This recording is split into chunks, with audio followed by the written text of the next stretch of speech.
far back as I can remember. My brother John, my real father, and my real mother, Marlene, we lived in Michigan. I was about 3, 4 years old. My father went to war. He came back and he just wasn't right. He couldn't get his life back to normal. He was drinking, doing all kinds of things that you're not supposed to do around kids. So my mom, Marlene, decided to leave my father and move to Florida. It had to be tough on her. She was making this big decision to be a single parent with 2 young boys. She wanted us to grow up proper, and she was dedicated to us. She was a beautiful woman. She was inside and out. I mean, I can't say enough about her. She was always loving and caring. She was inspiring.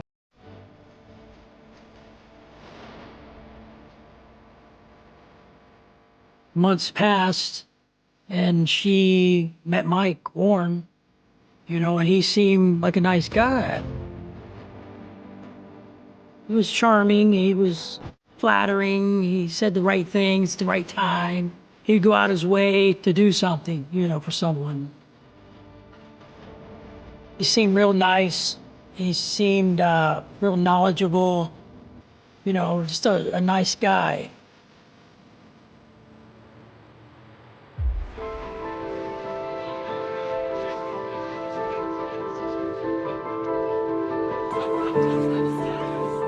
So they got married. My mom was content. We were striving as a family. Things were going pretty good. I mean, life was good. Marlene was a great mom who took pride in everything that she did, and I think that was exemplified by the life that she lived. She was successful. Marlene owned properties. She was essentially a landlord, and her husband, Mike, repossessed cars. They were a busy family. From the outside, it looked like success.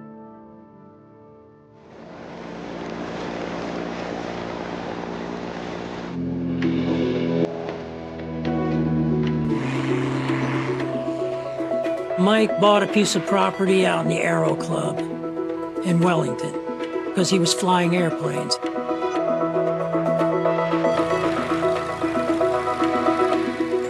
The people who lived there parked their airplanes in the backyard. We're talking about wealthy people. You'd be lucky to live here. The American dream. Wellington has this name for excellence, perfection, and it held its name for being a nice area to grow up in. It was something out of a fairy tale book. Everything was just immaculate.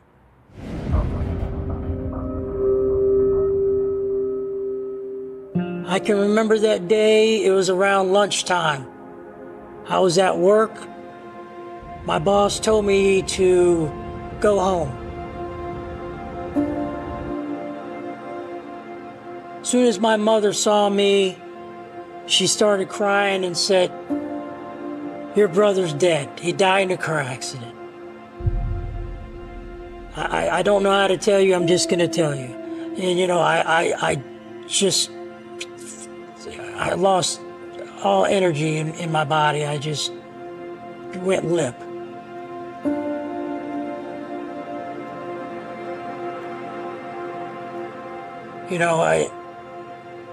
I just was in disbelief.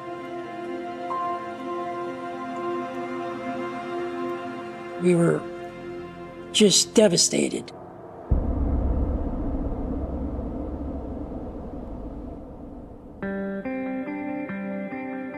After my brother's death, my mom, she started reaching out, needing Mike more,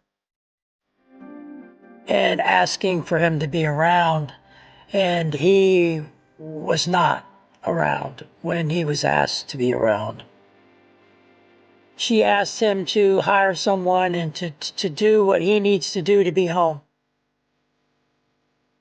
And 6 months later, it didn't happen. Nothing changed. He wasn't home. The same old stuff, just different day. Eventually, she started catching on that something was wrong. He'd come up with excuses. I have to go do this, I have to do that, I have to repo cars. He had an excuse for everything as well. Excuse, not an answer.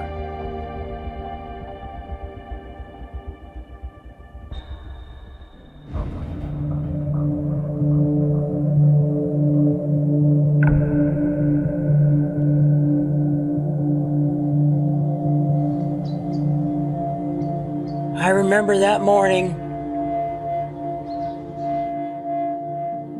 my door opened up and I saw Mike's face look in. Nothing was said. He shut the door and left.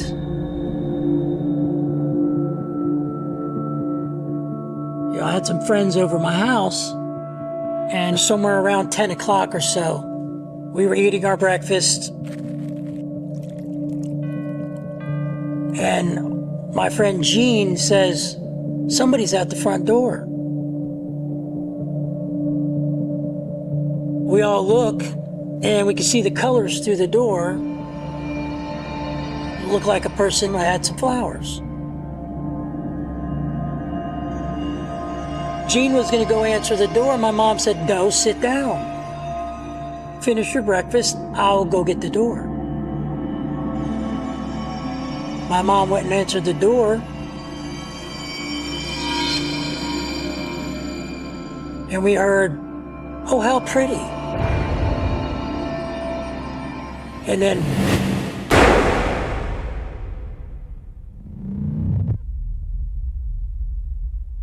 I saw my mom fall to the ground.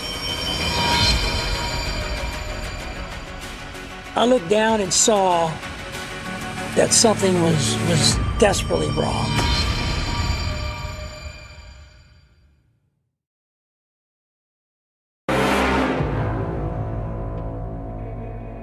I jumped up, I went to the front door, I looked out,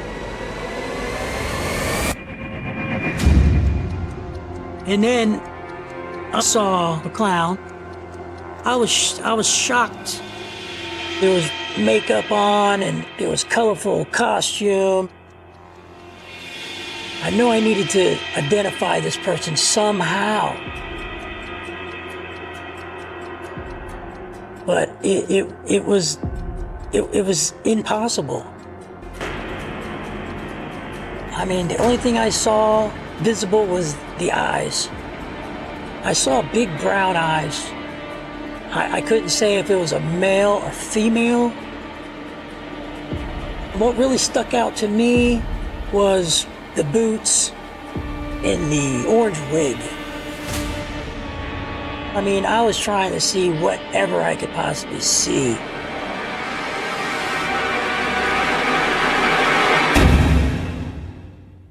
Joey Aarons and his girlfriend made their way to a car to be able to try to chase the clown. The perpetrator drove off in a white LeBaron. I was so reckless, I could have killed us and someone else trying to get this car down. I never driven like that before in my life.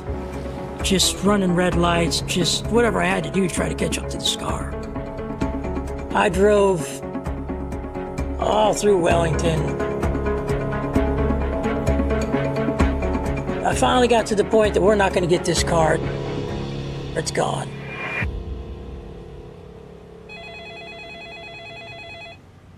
I was the copy editor at the Palm Beach Post when the call came through that there was a shooting at a house in Wellington, and everyone rushed to the house. In the meantime, there were a couple neighbors who had heard gunshots. One was a doctor, and he and his neighbor rushed over and started treating Marlene.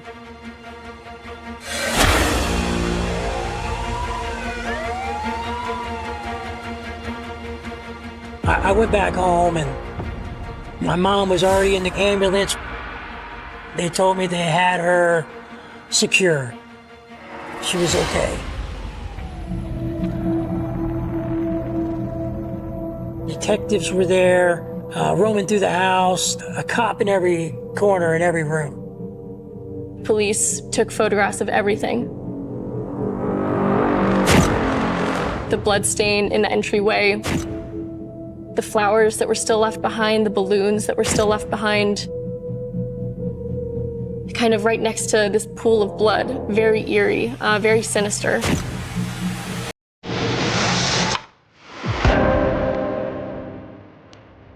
They individually interviewed the kids in the house, and each of their descriptions varied slightly. Most of them described that it was a white-faced clown with a red nose, so you had limited bits and pieces.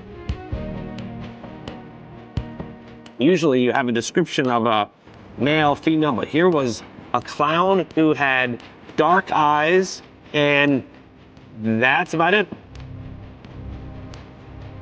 It's just so frustrating to not be able to give them any answers to go on. Looking back at it, not one thing was clear. It was all a mystery.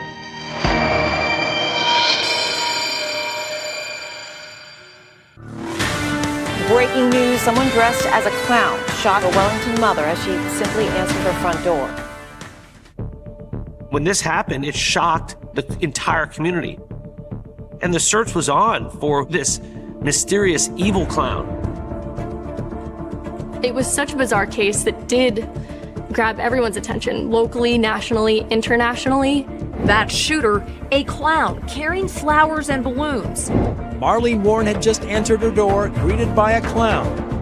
And the whole specter of this person being dressed like a clown added this media frenzy about it. Someone dressed as a clown came to the door with 2 balloons and a basket of flowers. Clowns became very scary for people. There is something creepy about clowns. It was frightening. Florida's known for kind of crazy crimes, and even by Florida standards, this one just blows it out of the water. Killer clowns are something you see on TV and in horror movies, not in real life.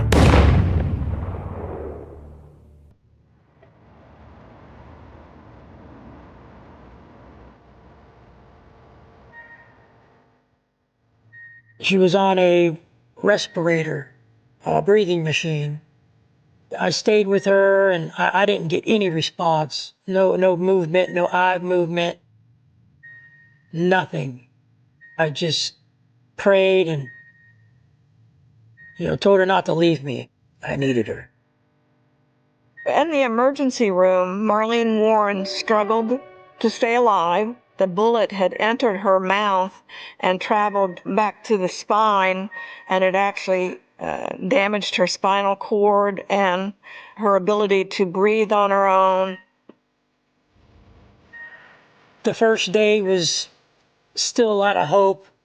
The second day there was a lot of hope, but it started fading. On the third day, my grandmother said that, we're gonna have to let her go. That was pretty hard. That was really hard. I could feel it in my heart and my soul just get ripped out of me. When I looked down at her, and I knew my whole heart and my soul it left me. Marlene suffered a gunshot wound to the head, and when she passed, the investigation changed from an attempted murder investigation to murder. Marlene Warren died after being shot in the face by a clown who came to her door bearing flowers and balloons. The detectives did ask Michael Warren if he had any ideas about who would have done this, what motive they might have had. Michael, who apparently was rattled, told police that the person who committed this could have been perhaps a disgruntled tenant because Marlene was a landlord. When the detectives spoke to all the people that knew Marlene Warren, to a man, to a person, everyone said nothing but the most glowing things about her. We met tenants in the apartments that she managed who described her as more than a landlord, but a member of their families. They couldn't find anybody that didn't like her or had any disagreement with her. So it pretty quickly became apparent that the only person that really had a motive was Michael Warren. I think that people who were close to Marlene believed that Michael was having an affair, cheating on Marlene with one of his employees. The potential for a divorce would have been a devastating one financially for Michael. If Marlene had decided to leave that marriage because of what he was doing, she would have gotten the money. She would have gotten the properties because they were in her name. You're listening to Mike Miller on... We're talking about the death of Marlene Warren, the 26th of 1990. Somebody shot her wearing a clown outfit and left the home. Michael Warren with us.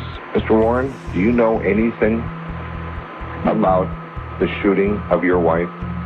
I do not know any more than what my son has told me at the time that he was at the house. Do you suspect anyone in particular as being the person dressed in the clown that day who came to the house and killed your wife? No, I really don't. It's been a tragic thing, and it's been like living in hell.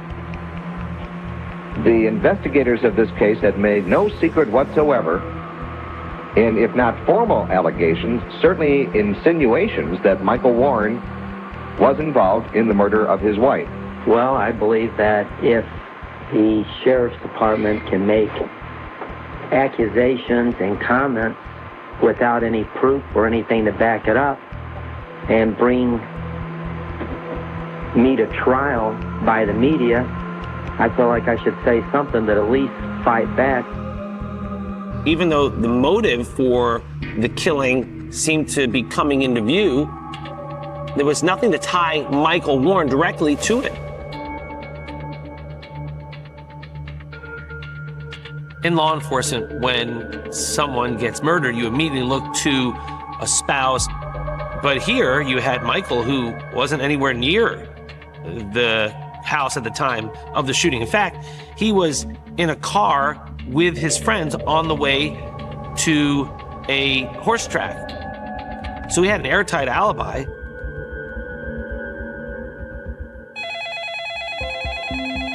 Soon after Marlene was shot, the police received a tip. I'm afraid to say this. I think you just need to Sheila Keene, if you question. A caller who said, check on Sheila Keene. Sheila Keene was a girl from the Glades. A lot of people knew her. She was a girl with long brown hair, these deep chocolate eyes. She worked with Michael repossessing cars. They were close, they did business together, and as time went on, their coworkers said that they were very affectionate with one another. It became pretty apparent very quickly that Sheila Keene was very much involved with Michael Warren, and it was more than business.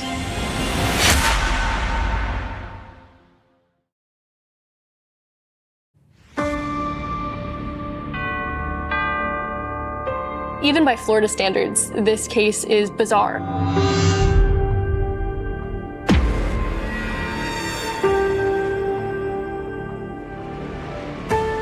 You have essentially the execution of a mother, not someone with mafia ties, not a woman with enemies, killed by a clown. Although it was obvious to everyone that Michael was cheating on Marlene behind her back with Sheila Keene. There was no evidence that Michael participated in the murder. So police were focused now on Sheila Keene. They had the flowers and the balloons, and they went back and searched every local flower store to find out who sold these flowers and who sold the balloon.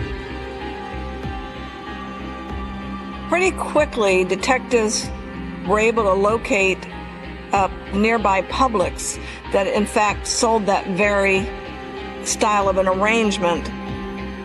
When police went to the Publix, the employees who sold those balloons said that they remembered a tall woman with long brown hair buying them.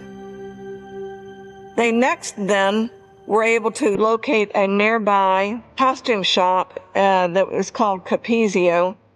So they were able to speak to a couple of the ladies that worked at Spotlight Capizio who reported that on Thursday night, the 24th of May, that a female had come to the door after they were closed and was insistently knocking on the door to get them to open up.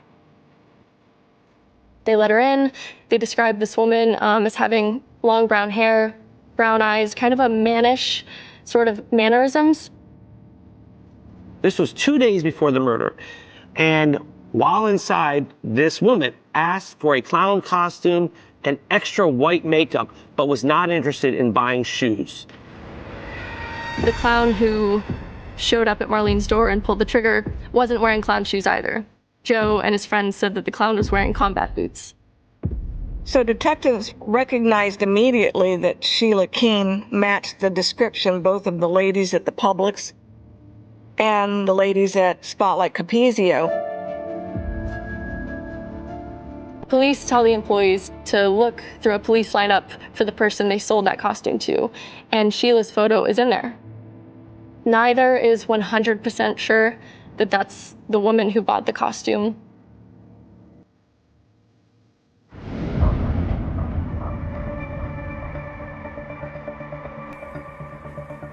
Within about a week or two of the shooting, a white Chrysler LeBaron was reported to be abandoned in a nearby shopping center. So deputies responded, and when they find this white Chrysler LeBaron, which has the VIN number of a car, that had been reported stolen.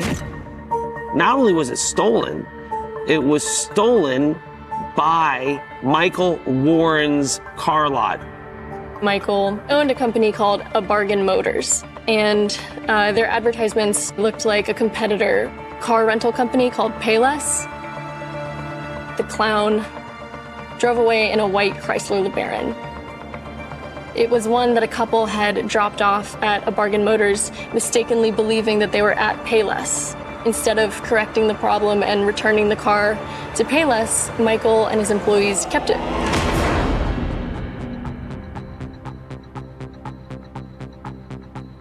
They processed the car. There was a Publix plastic bag in the car and some fibers.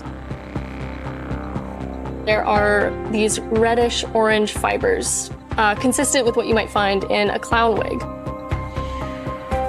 They also find long brown hair. Technology was not what it is today, and they weren't able to forensically analyze it. The car itself didn't really lend evidentiary value except for the connection to Bargain Motors and Michael Warren. Sheila Keene wasn't repo agent for Michael Warren. She was at the car lot a whole lot. They brought Sheila Keene in for interviewing and asked her, where were you on May 26th?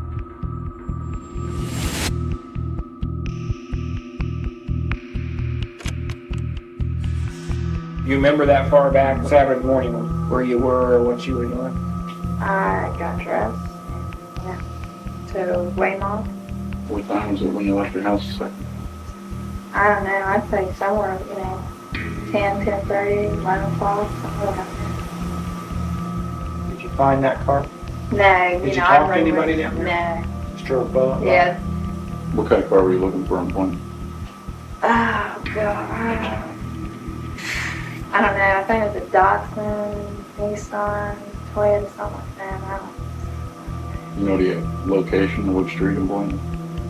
I think it's north something, 13th and 14th, I don't know.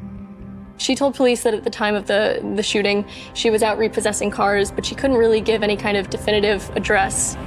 She was unable to provide them with a single person that she spoke to. You couldn't have been driven by this passion because of this relationship that you and Michael. So, There is no relationship. There is no passion. She adamantly denied being in a romantic relationship with Michael Warren. what would happen if that was your parent? I don't know how I got there because I wasn't in the car. She claimed that her hair in the car could have come from anybody. We're getting nowhere because I'm telling you I didn't do it. So whoever wants you to think that I done it, you need to find out who that person is. She denied killing Marlene, and police didn't have anything that could prove otherwise at that time.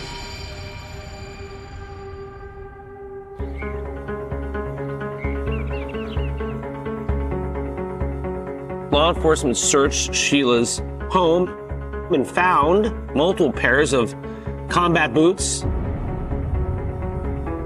Did not find a clown costume there, but did find a lot of white makeup, the kind Conclusively link Sheila to the murder. I remember after they questioned her, she left town. She was gone, you know. And I'm going, oh my goodness. Sheila Keene thought she got away with it. But although the case went cold, didn't mean it was over. This is still all about Marlene Warren. We want to do justice for her.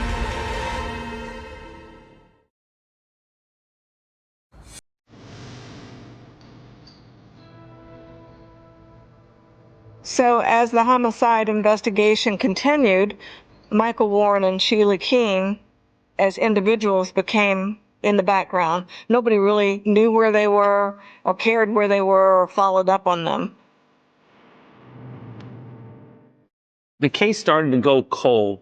You had a circumstantial case without a lot of direct evidence. There wasn't enough for prosecutors and police to decide to make a charge. And so this case grew colder by the day. I had to say to myself, they're never going to find out who did this.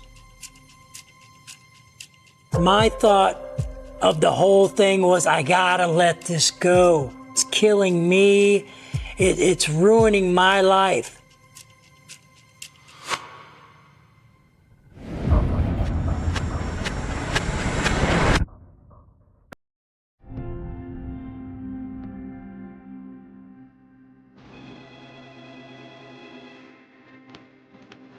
One of the reporters at the Palm Beach Post was revisiting the case. One of our brilliant researchers went, "Oh, they're married." Michael Warren and Sheila Keene had gotten married, and that started a whole new interest of aha. They moved to Virginia. Sheila changes her name to Debbie, dyed her hair blonde. They open a fast food restaurant. Have a happy life for years. They would invite their neighbors over for dinner and have dinner parties, and they were likable. They were a couple who seemed good and normal.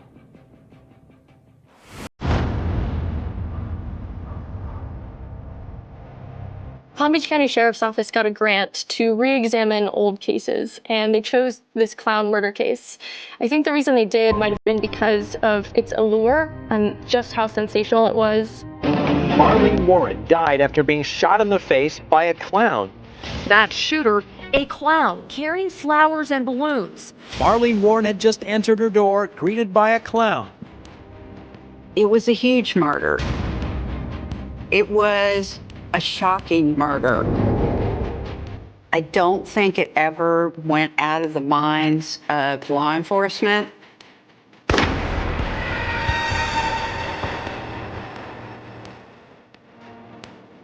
And then I think the learning that they were married compelled them even more. I found out that they opened up the case again. I mean, I was crying, but happy tears. I've never had that feeling before. You know, it was really wild.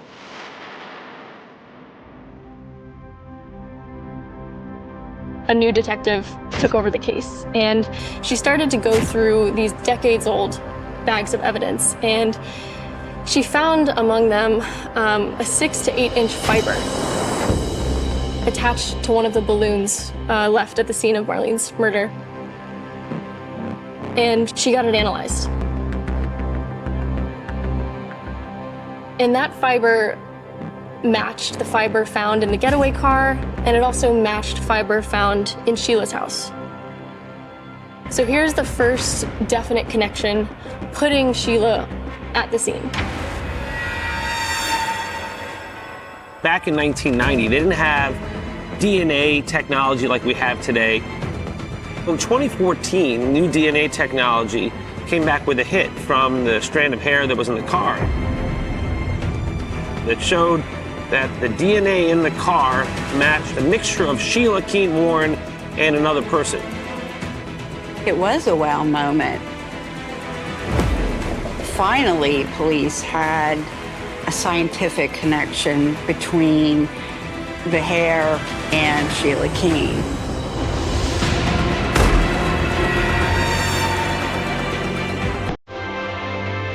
There was a meeting with the state attorney's office, and the decision was made to make the arrest of Sheila Keene for the murder of Marlene Warren. We were determined to do justice.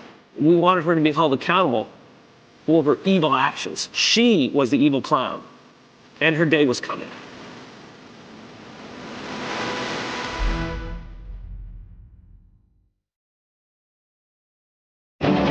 Breaking news, new documents shed light on a clown killer mystery and how investigators tracked down the suspect hundreds of miles away. This was the news that people had been waiting for years, and the announcement of her arrest just reignited that sensation and this whole entire story.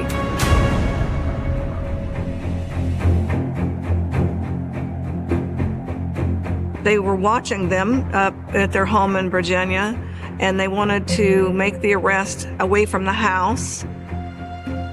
So we worked with law enforcement to set up a checkpoint. And when she was driving, they pulled her over.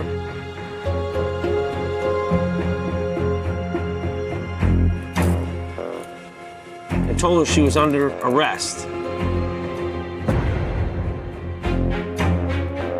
Sheila Keene didn't say, "What am I getting arrested for?" She only had one question for law enforcement: if her husband was going to be arrested too. Once Sheila Keene Warren was arrested, she was brought back to Palm Beach County to face justice. After 27 years, the Palm Beach County Sheriff's Office says it has cracked the Wellington killer clown cold case. Last night in Virginia, detectives arrested Sheila Keene Warren, who was the victim's husband's mistress. I saw a bunch of pictures of her. That picture were the same eyes as the day that she killed my mother. Those eyes, when she got arrested, were all beady and looking exactly like that day. You know, I saw the eyes, and the eyes don't lie.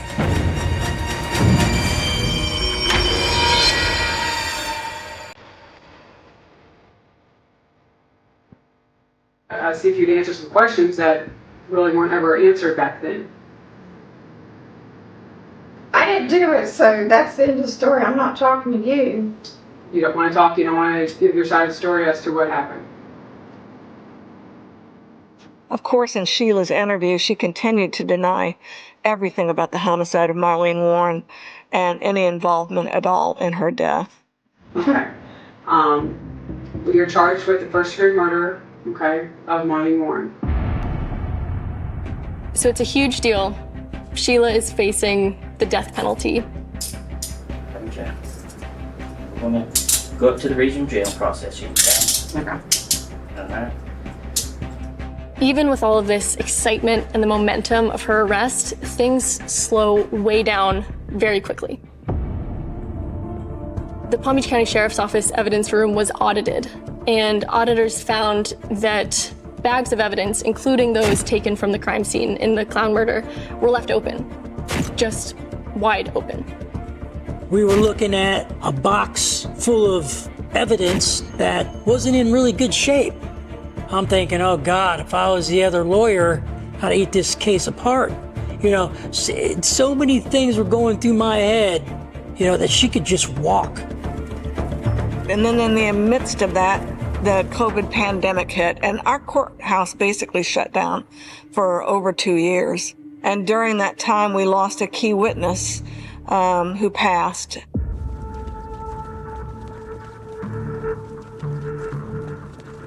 Each day that passes, evidence is getting weaker. You've got fewer and fewer witnesses. Sheila had a robust team of defense attorneys who did everything they could to poke holes in the prosecutor's case. The discussion started coming together about what's our realistic expectation of what we can get out of this crime at this time. Prosecutors decided not to pursue the death penalty. She could be sentenced to life in prison, but not executed. It got so close to trial that Dave Ehrenberg, the state attorney, was on TV saying, this trial's coming in 2 weeks, and we are so confident that she's going to be convicted. I had to get to the point and tell myself, no matter how this ends, I have to be good with it. If she walks and doesn't get anything, I got to be good with it. Finally, the trial is just around the corner, and we get a tip that Sheila is about to plead guilty in less than an hour. The old school. Yeah, this is a 1990. No one expected it. I go to the courthouse because we've gotten this tip. Yes, Your Honor. At this time, Ms. Keem Warren witness plea of guilty as outlined in the plea agreement. The state offered her a pretty remarkable plea deal. She pleads guilty to second-degree murder in exchange for a 12-year prison sentence, which was just a huge shock. I would never have entered into this plea agreement unless Joey approved it. The victim is really important to us, and Joe said that he was ready to move on and have some measure of closure. I couldn't deny it. I wanted a conviction. And so did they. If she was going to do 12 years, let's do the 12 years. She'll pay. One way or another, she'll get what's coming to her. The whole time Sheila Keene Warren was behind bars, she never let on that she was the clown killer. Michael Warren was in the car with a perfect alibi while this occurred. There was no evidence that Michael participated in the murder of his wife. So we do not have enough to charge him. And if that changes, we'll be ready.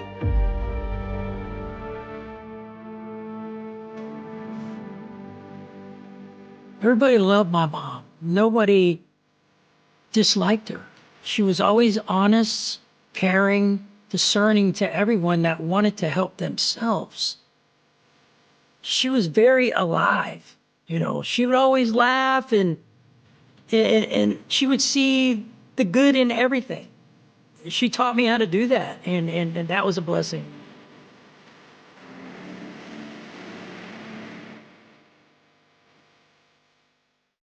The heat in Texas doesn't just sit on you, it hunts you. It was July 14th, 1990, a day when the asphalt on Main Street in Oak Haven was soft enough to hold a footprint, a permanent record of anyone foolish enough to walk under that blistering sun. But by midnight, the only footprints that mattered were the ones printed in blood on the hardwood floor of the Miller farmhouse. This isn't just a story about a murder. This is a story about a lie that festered for 30 years, a lie that buried an innocent man in a grave of shame, and the whisper that finally, decades too late, set the record straight. Tonight, we open the files on a nightmare that woke a sleeping town and never let it go back to sleep. A cold case, a shattered community, a dead man's silence, and the truth that waited until the final breath of a killer to claw its way into the light. Imagine the silence of a Texas plains at night. The crickets are deafening, a wall of sound that usually covers up the sins of the world. But on that night, the silence was broken not by a scream, but by the frantic, breathless sobbing of a 911 call that the dispatchers in Oak Haven will never forget. 11:42 p.m. The voice was young, trembling, shattering into fragments of panic. "He's here. He's in the house. Please, God, there's so much blood." Then, the line went dead. That silence, that heavy electric static on the other end of the receiver, was the beginning of a mystery that would strangle this town for a generation. When Deputy Sheriff Harlan Vance kicked open the front door of the Miller estate 20 minutes later, the humidity hit him first, thick with the metallic tang that every cop knows, the smell that stays in your nostrils for the rest of your life. Copper and fear. The scene inside was a tableau of chaos, furniture overturned, a lamp shattered, its bulb still buzzing on the floor, casting long, twitching shadows against the floral wallpaper. And there, in the center of the living room, lay the bodies. Not one, two. Thomas and Martha Miller, the pillars of Oak Haven, the couple who owned the feed store, who sat in the front pew of the Baptist church every Sunday, who waved at every passing truck. They were gone, brutalized. The violence was excessive, personal, a rage that went beyond simple robbery. This was an execution born of fury. But the true horror wasn't just the death, it was what was missing. Their daughter, 18-year-old Emily Miller, the prom queen, the golden girl of the county, was gone. Vanished. The back door stood wide open, the screen mesh slashed from the outside, flapping lazily in the hot night breeze like a surrender flag. The news hit Oak Haven like a physical blow. By sunrise, the police tape was fluttering in the wind, a yellow scar across the manicured lawn. The shock was immediate. In 1990, in a town like this, doors weren't locked. Neighbors knew the sound of each other's engines. Murder was something that happened in Houston or Dallas, not here, not to the Millers. The headline on the Oak Haven Gazette the next morning didn't even need a verb. It just read, "The nightmare." Panic spread like wildfire. Who? Why? Where was Emily? The sheriff's department was overwhelmed within hours. Every phone line was jammed. Every tip was a dead end. But human nature abhors a vacuum. When we don't have answers, we invent them. And Oak Haven needed a villain. They needed a face to pin this horror on, someone to hate, so they didn't have to be afraid of the dark anymore. Enter Elias Thorne. You have to understand the dynamic of a small Texas town in the 90s. There are those who belong, and those who exist on the fringes. Elias was a fringe dweller, a mechanic with grease permanently etched into his fingerprints, a man of few words and even fewer friends. He lived in a trailer 5 miles out of town, down a dirt road that washed out every time it rained. He had a record: petty theft, a bar fight in '82, nothing that screamed, double homicide, but enough to make people cross the street when he walked by. He was the easy answer, the square peg that the terrified town was desperate to hammer into the round hole of this investigation. 2 days after the murders, a witness came forward. Not a solid witness, not forensic evidence, but a whisper. Mrs. Gable, who lived 2 miles down the road from the Millers, claimed she saw an old, beat-up truck speeding away from the scene around midnight. A truck that looked a lot like Elias Thorne's Chevy. That was the spark. The investigation didn't pivot. It snapped into focus with blinding intensity. Sheriff Vance, under immense pressure from the mayor and a terrified public, brought Elias in for questioning. It wasn't an interview, it was a siege. Imagine a small interrogation room, the air conditioner rattling, the air thick with cigarette smoke and accusation. Elias, confused, stammering, denied it. He claimed he was home alone, sleeping. But in a town demanding justice, home alone sounds a lot like guilty. They had no weapon, They had no fingerprints, but they had the town's fear, and they had Elias's past. Then came the damning discovery. In the trunk of Elias's car, hidden under a pile of oily rags, they found it. A single silver locket, heart-shaped. Inside, a tiny picture of Thomas and Martha Miller. It was Emily's locket. The press went feral. Monster caught! The paper screamed. The narrative was set in stone before the ink was even dry. Elias Thorne, the drifter, the outcast, had broken in, slaughtered the parents, and abducted the girl. The locket was the trophy. The trial was a formality, a spectacle of public vengeance. Elias sat there, had bowed, insisting on his innocence, but his voice was drowned out by the roar of a community baying for blood. He was convicted in record time. Life without parole. The judge called him a cancer on the heart of Texas. And just like that, the case was closed. The town exhaled. The monster was in a cage. Justice had been served. Or so they thought. But stories like this don't end with a gavel bang. They rot. Elias Thorne didn't last long in Huntsville. 2 years into his sentence, in 1992, he was found dead in his cell. Suicide, the official report said. A bedsheet in a bunk.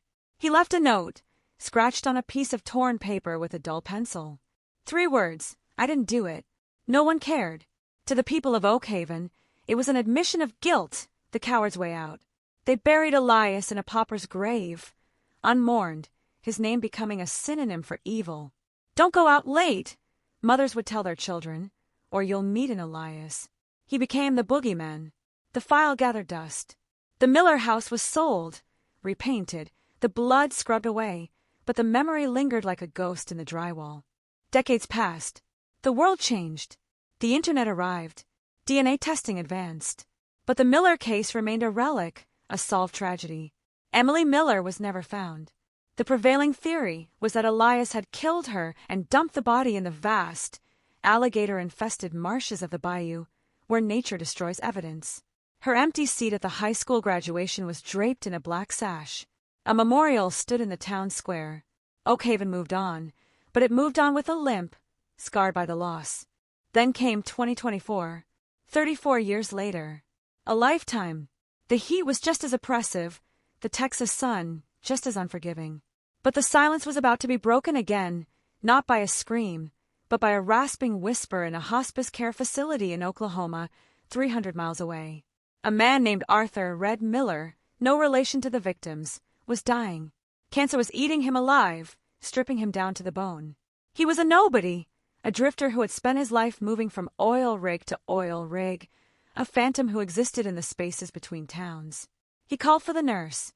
His breath was shallow, rattling in his chest like dry leaves. Get a recorder, he wheezed. I need to tell the police. The nurse, used to the delirium of the dying, almost dismissed it. But there was something in his eyes, a frantic, terrified clarity, that made her stop. She pulled out her phone and hit record, and what spilled out of that dying man's mouth was a poison that had been bottled up for 3 decades. He didn't just confess. He described the smell of the Miller's living room. He described the sound the screen door made when he sliced it. He described the terror in Martha Miller's eyes. And then he dropped the bombshell that would turn history on its head. The locket, he coughed, a thin line of spittle running down his chin. I planted it. I put it in Thorne's car. He was an easy mark. I knew they'd look at him. The recording hit the Oak Haven Sheriff's Department like a tactical nuke. The current sheriff, a woman who wasn't even born when the murders happened, listened to the file in stunned silence. The details were too precise, information that had never been released to the public. The specific way the lamp was broken, the color of the rug, and then Arthur Miller gave them the final piece of the puzzle. The location. The girl, he whispered on the tape, his voice fading as the morphine took hold. She's not in the bayou. She's under the old water tower, the one on Route 9, buried deep. Arthur died 2 hours later. He took his last breath and left behind a hurricane. The exhumation order was signed within hours. Excavators clawed at the red earth beneath the rusted, abandoned water tower on Route 9, a structure that had watched over the highway like a silent sentinel for 50 years. The town held its breath again. It was 1990 all over again. The news trucks returned. The satellite dishes spun. And then, as the sun began to set, casting long, bloody streaks across the sky, the shovel hit something hard. Not rock, not root, bone. The forensics confirmed it within days. It was Emily. But the discovery did more than just solve a missing person case. It shattered the reality Oak Haven had built its identity on. Elias Thorne was innocent. The man they had demonized.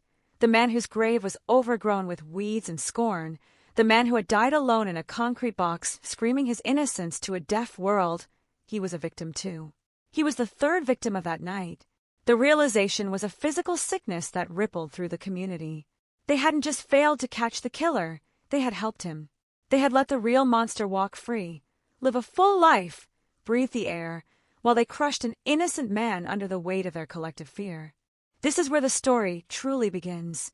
We are going to walk you through the anatomy of this failure.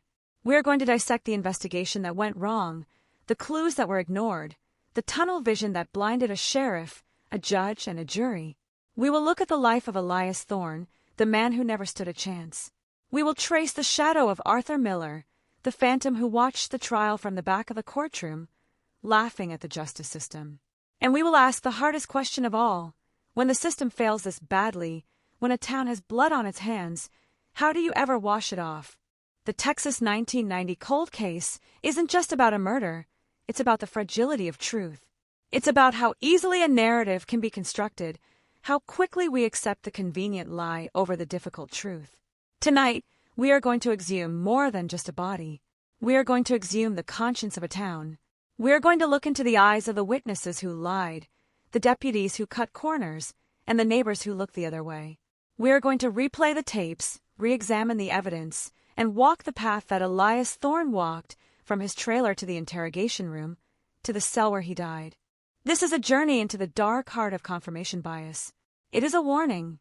It is a tragedy in 3 acts: the slaughter, the scapegoat, and the revelation. And as we peel back the layers of this 30-year-old onion, be prepared to weep, not just for the Millers, but for Elias, for the justice that was denied, for the years that were stolen. The file is open. The dust is blown off. The tape is rolling. Listen closely. Can you hear it? The sound of a ghost finally, after all these years, being allowed to rest. But for the living, the nightmare is just beginning anew. Because now, they have to live with what they did. The sun hadn't even fully risen before the phone at the Oak Haven Sheriff's Department started ringing off the hook. A relentless, shrill demand for answers that would echo for 30 years. But before we get to the chaos, before the yellow tape and the accusations, we have to look at the victims. Who were the Millers? To understand the magnitude of the shock, you have to understand the pedestal they were placed on. Thomas Miller wasn't just a feed store owner. He was the heartbeat of the local economy. In a town where drought could ruin a family in a season, Thomas was the man who extended credit on a handshake. He was the guy who slipped an extra 50 into the collection plate when the roof needed fixing. He was safe. He was reliable. He was the kind of man you wanted your daughter to marry. And Martha? Martha was the steel magnolia of Oak Haven. She ran the ladies' auxiliary, organized the charity drives, baked the pies for the county fair that won blue ribbons 3 years running. She was the matriarch, the woman who knew everyone's birthday, who sent casseroles when someone was sick. Together, they were the American dream personified, carved out of the hard Texas dirt. They represented stability in a chaotic world. Their home, a sprawling ranch-style house set back from the road, was a symbol of their success, a sanctuary of polished wood and family portraits. To imagine violence invading that space was like imagining a bomb going off in a church. It just wasn't supposed to happen. Then there was Emily, 18, the only child, the golden girl. She had just graduated, valedictorian of her class, with a scholarship to UT Austin in the fall. She was the pride of the town, the one who was going to get out, do something big, and make them all proud. She played the piano at the Sunday service. She volunteered at the library. She was kindness wrapped in potential. When people looked at Emily, they saw the future. And on that July night, the future was stolen. The brutality of the crime scene stood in such stark, grotesque contrast to the lives they lived that it broke the town's collective psyche. It wasn't just a murder, it was a desecration. Let's go back to those first few hours. The critical window. The golden hour, In homicide investigation is the first 48 hours. That's when the trail is hot, memories are fresh, and evidence hasn't been contaminated. But in Oak Haven, the golden hour was squandered in a haze of panic and incompetence. Sheriff Vance was a good man, a decent man, but he was a small-town sheriff used to breaking up bar fights and chasing runaway cattle. He wasn't equipped for a double homicide and a kidnapping. He was out of his depth, and he was drowning. The crime scene was compromised almost immediately. Deputies, paramedics, frantic neighbors.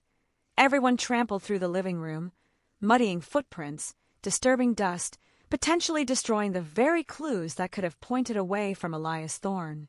The initial walkthrough was a disaster. Photos were taken, yes, but from poor angles. Measurements were hasty. The coroner, a local doctor who doubled as the medical examiner, arrived late and seemed more concerned with getting the bodies out of the heat than preserving the integrity of the scene. He noted blunt force trauma and multiple stab wounds, but the nuance was lost.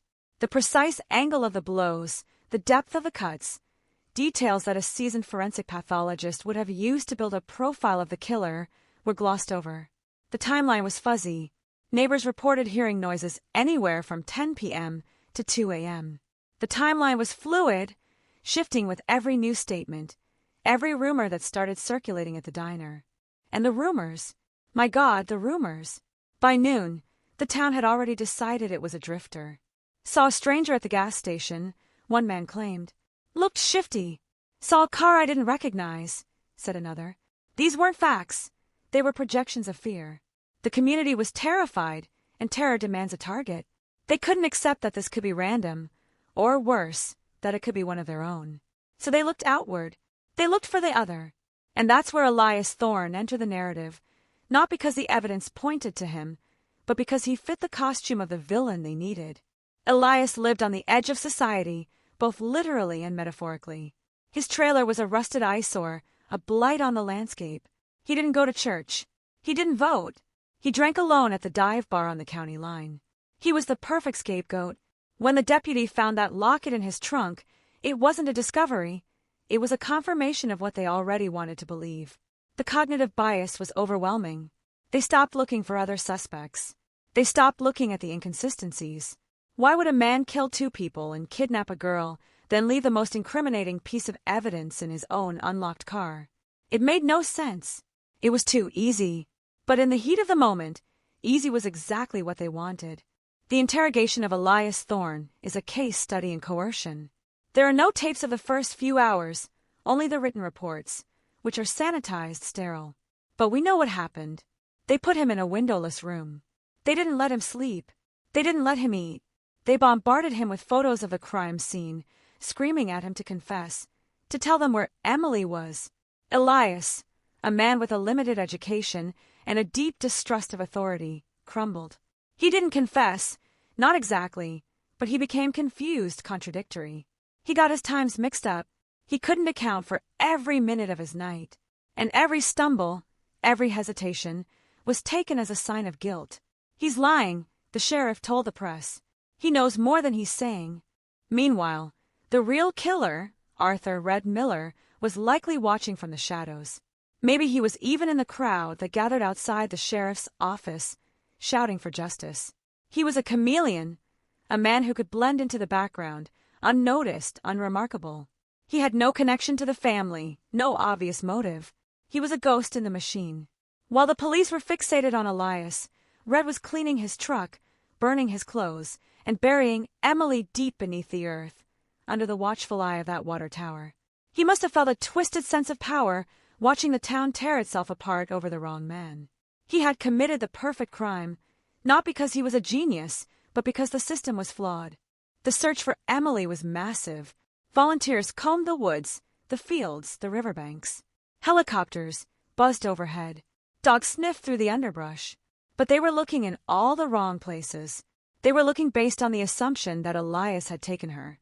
They searched near his trailer, near his favorite fishing spots. They never thought to look near the old water tower on Route 9, a place that had no connection to Elias whatsoever. It was a classic case of looking for the keys under the streetlight, because that's where the light is, not where you drop them. The investigation was being driven by a narrative, not by evidence. As the days turned into weeks, the hope of finding Emily alive began to fade. The missing posters, once bright and hopeful, started to curl in the sun, the colors bleaching out.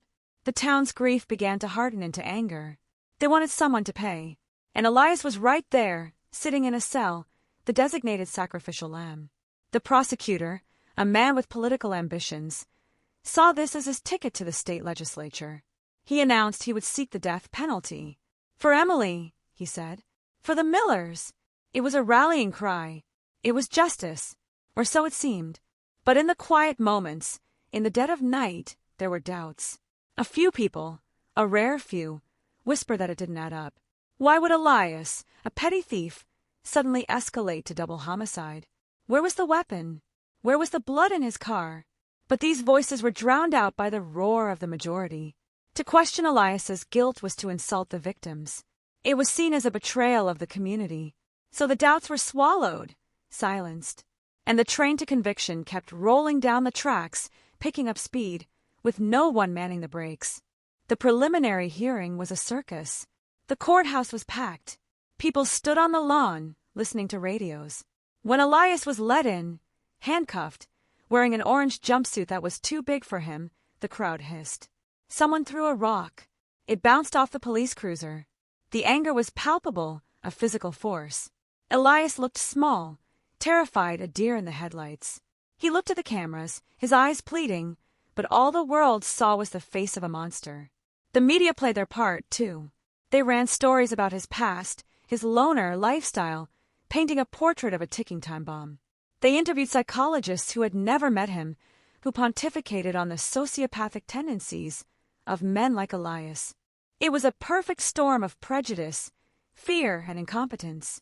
The investigation, which should have been a dispassionate search for truth, had become a witch hunt. And in the center of it all, 3 lives were over. The Millers were dead, Emily was gone, and Elias Thorne was essentially a dead man walking. The tragedy wasn't just what happened in that house. It was what was happening now, in the courtroom, in the sheriff's office, in the minds of the people of Oak Haven. They were compounding the crime. They were adding a 4th victim to the list, and they were doing it in the name of the law. As we close the book on the initial investigation, we are left with a chilling realization. The system worked exactly as it was designed to, but it was designed to close cases, not necessarily to solve them. It was designed to restore order, not necessarily to find truth. And in Oak Haven, order meant finding a villain quickly. Elias Thorne was the offering on the altar of public safety. But the real demon was still out there, free, breathing, watching. And he would carry his secret for 34 years, while the town slept the uneasy sleep of the deceived. The trial of Elias Thorne wasn't a trial in the traditional sense, it was a ritual. A public exorcism staged in the sweltering heat of the Oak Haven County Courthouse, a building that smelled of old wood polish and history, where the air conditioning wheezed and failed against the crush of bodies packed into the gallery. It was August now, the dog days of summer, and the atmosphere inside Courtroom B was thick enough to choke on. Every seat was filled. People stood along the back walls, fanning themselves with folded newspapers, their eyes fixed on the back of Elias's head like lasers. He sat at the defense table, a small island of misery in a sea of hostility. His cheap suit, provided by the public defender, hung off his gaunt frame. He didn't look like a monster. He looked like a man who had already been broken, his spirit snapped long before the first gavel banged. But the town didn't see a broken man. They saw a predator who had been cornered. District Attorney Marcus Sterling was a man who understood theater. He knew that in a case like this, with no murder weapon and no DNA, the conviction wouldn't come from facts. It would come from emotion. He moved across the courtroom floor like a shark in shallow water, smooth, predatory, confident. His opening statement was a masterpiece of manipulation. He didn't talk about evidence initially. He talked about fear. He painted a picture of the Miller family's last moments that was so vivid, so terrifying, that jurors were weeping in the box before a single witness had been called. "Ladies and gentlemen," Sterling boomed, his voice echoing off the high tin ceiling, "we are here not just to punish a man, but to reclaim our peace, to say that evil has a name, and that name is Elias Thorne. It was a declaration of war, and Elias was the enemy combatant. The prosecution's case was built on a foundation of sand, but Sterling made it look like concrete. He called Mrs. Gable to the stand. She was an elderly woman, frail, with thick glasses and a trembling voice. She was the star witness, the neighbor who had seen the phantom truck. Under Sterling's gentle questioning, her uncertainty vanished.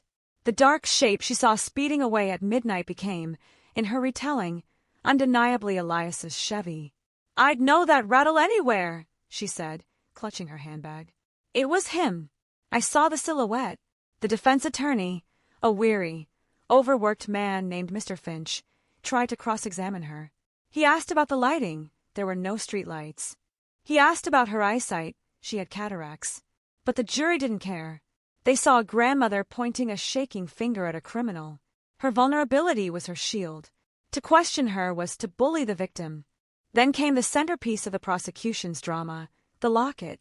When Sterling held up the evidence bag, a hush fell over the room, so profound you could hear the buzz of the flies against the window panes. The silver heart gleamed under the harsh fluorescent lights. "This," Sterling whispered, holding it up like a holy relic, was found in the defendant's trunk.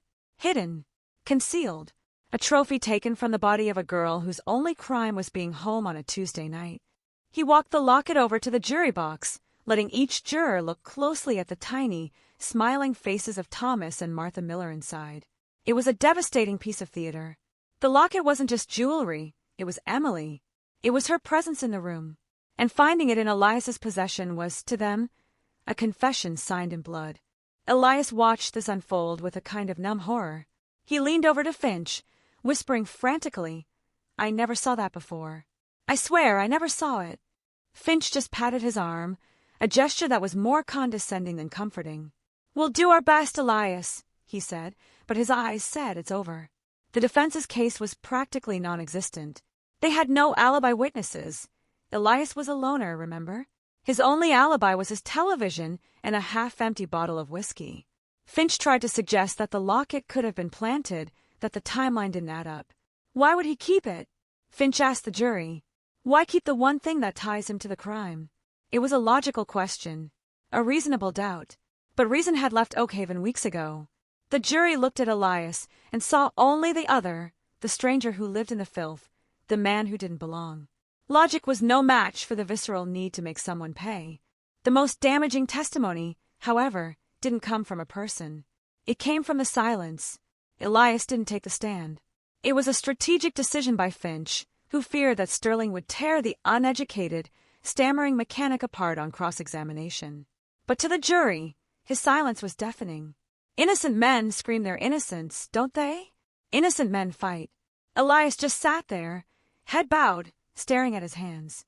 His passivity was interpreted as remorse, or worse, cold indifference. The town wanted him to cry, to beg, to show some emotion.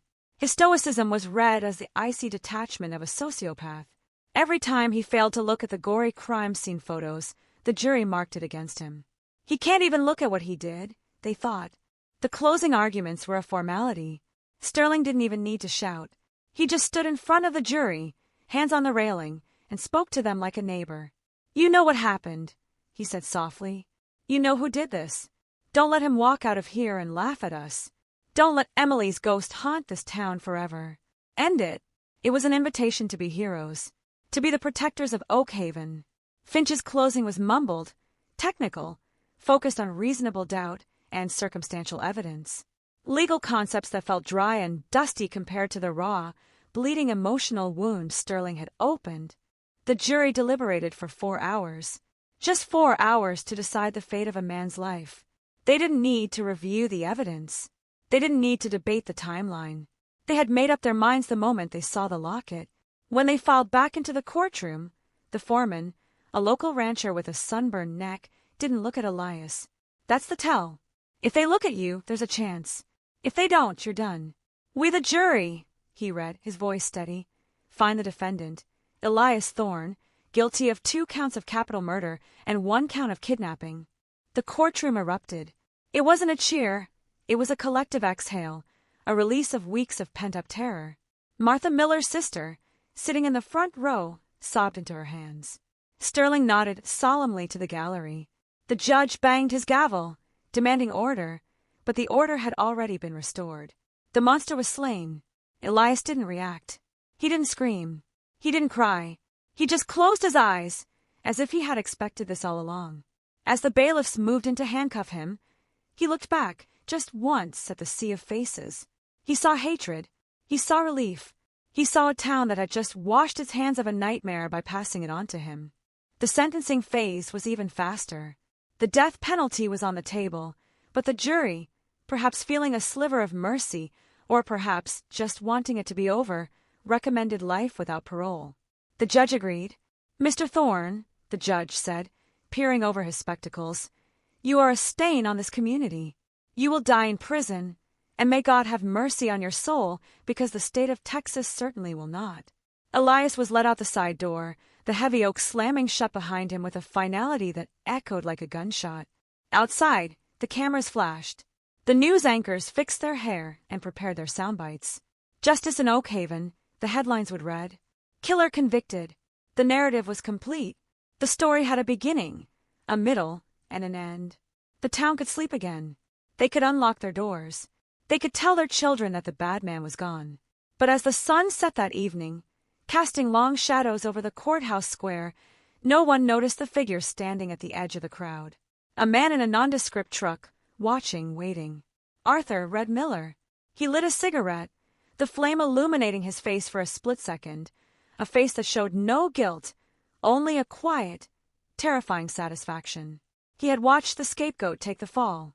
He had watched the town devour an innocent man to feed its own hunger for closure. And he knew, with absolute certainty, that he was safe. Elias Thorne was transported to Huntsville the next morning. He was put in a cell in the administrative segregation wing, ostensibly for his own protection, but really to isolate the child killer from the general population.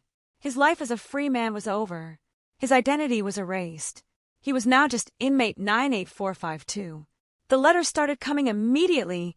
Hate mail, death threats, foul drawings. He never opened them. He sat on his bunk, staring at the concrete wall, replaying the trial in his head.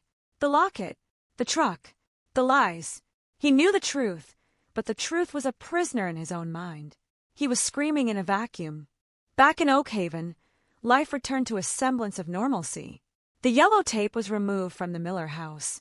The feed store reopened under new management, but the scars remained. People were a little less trusting, a little more guarded.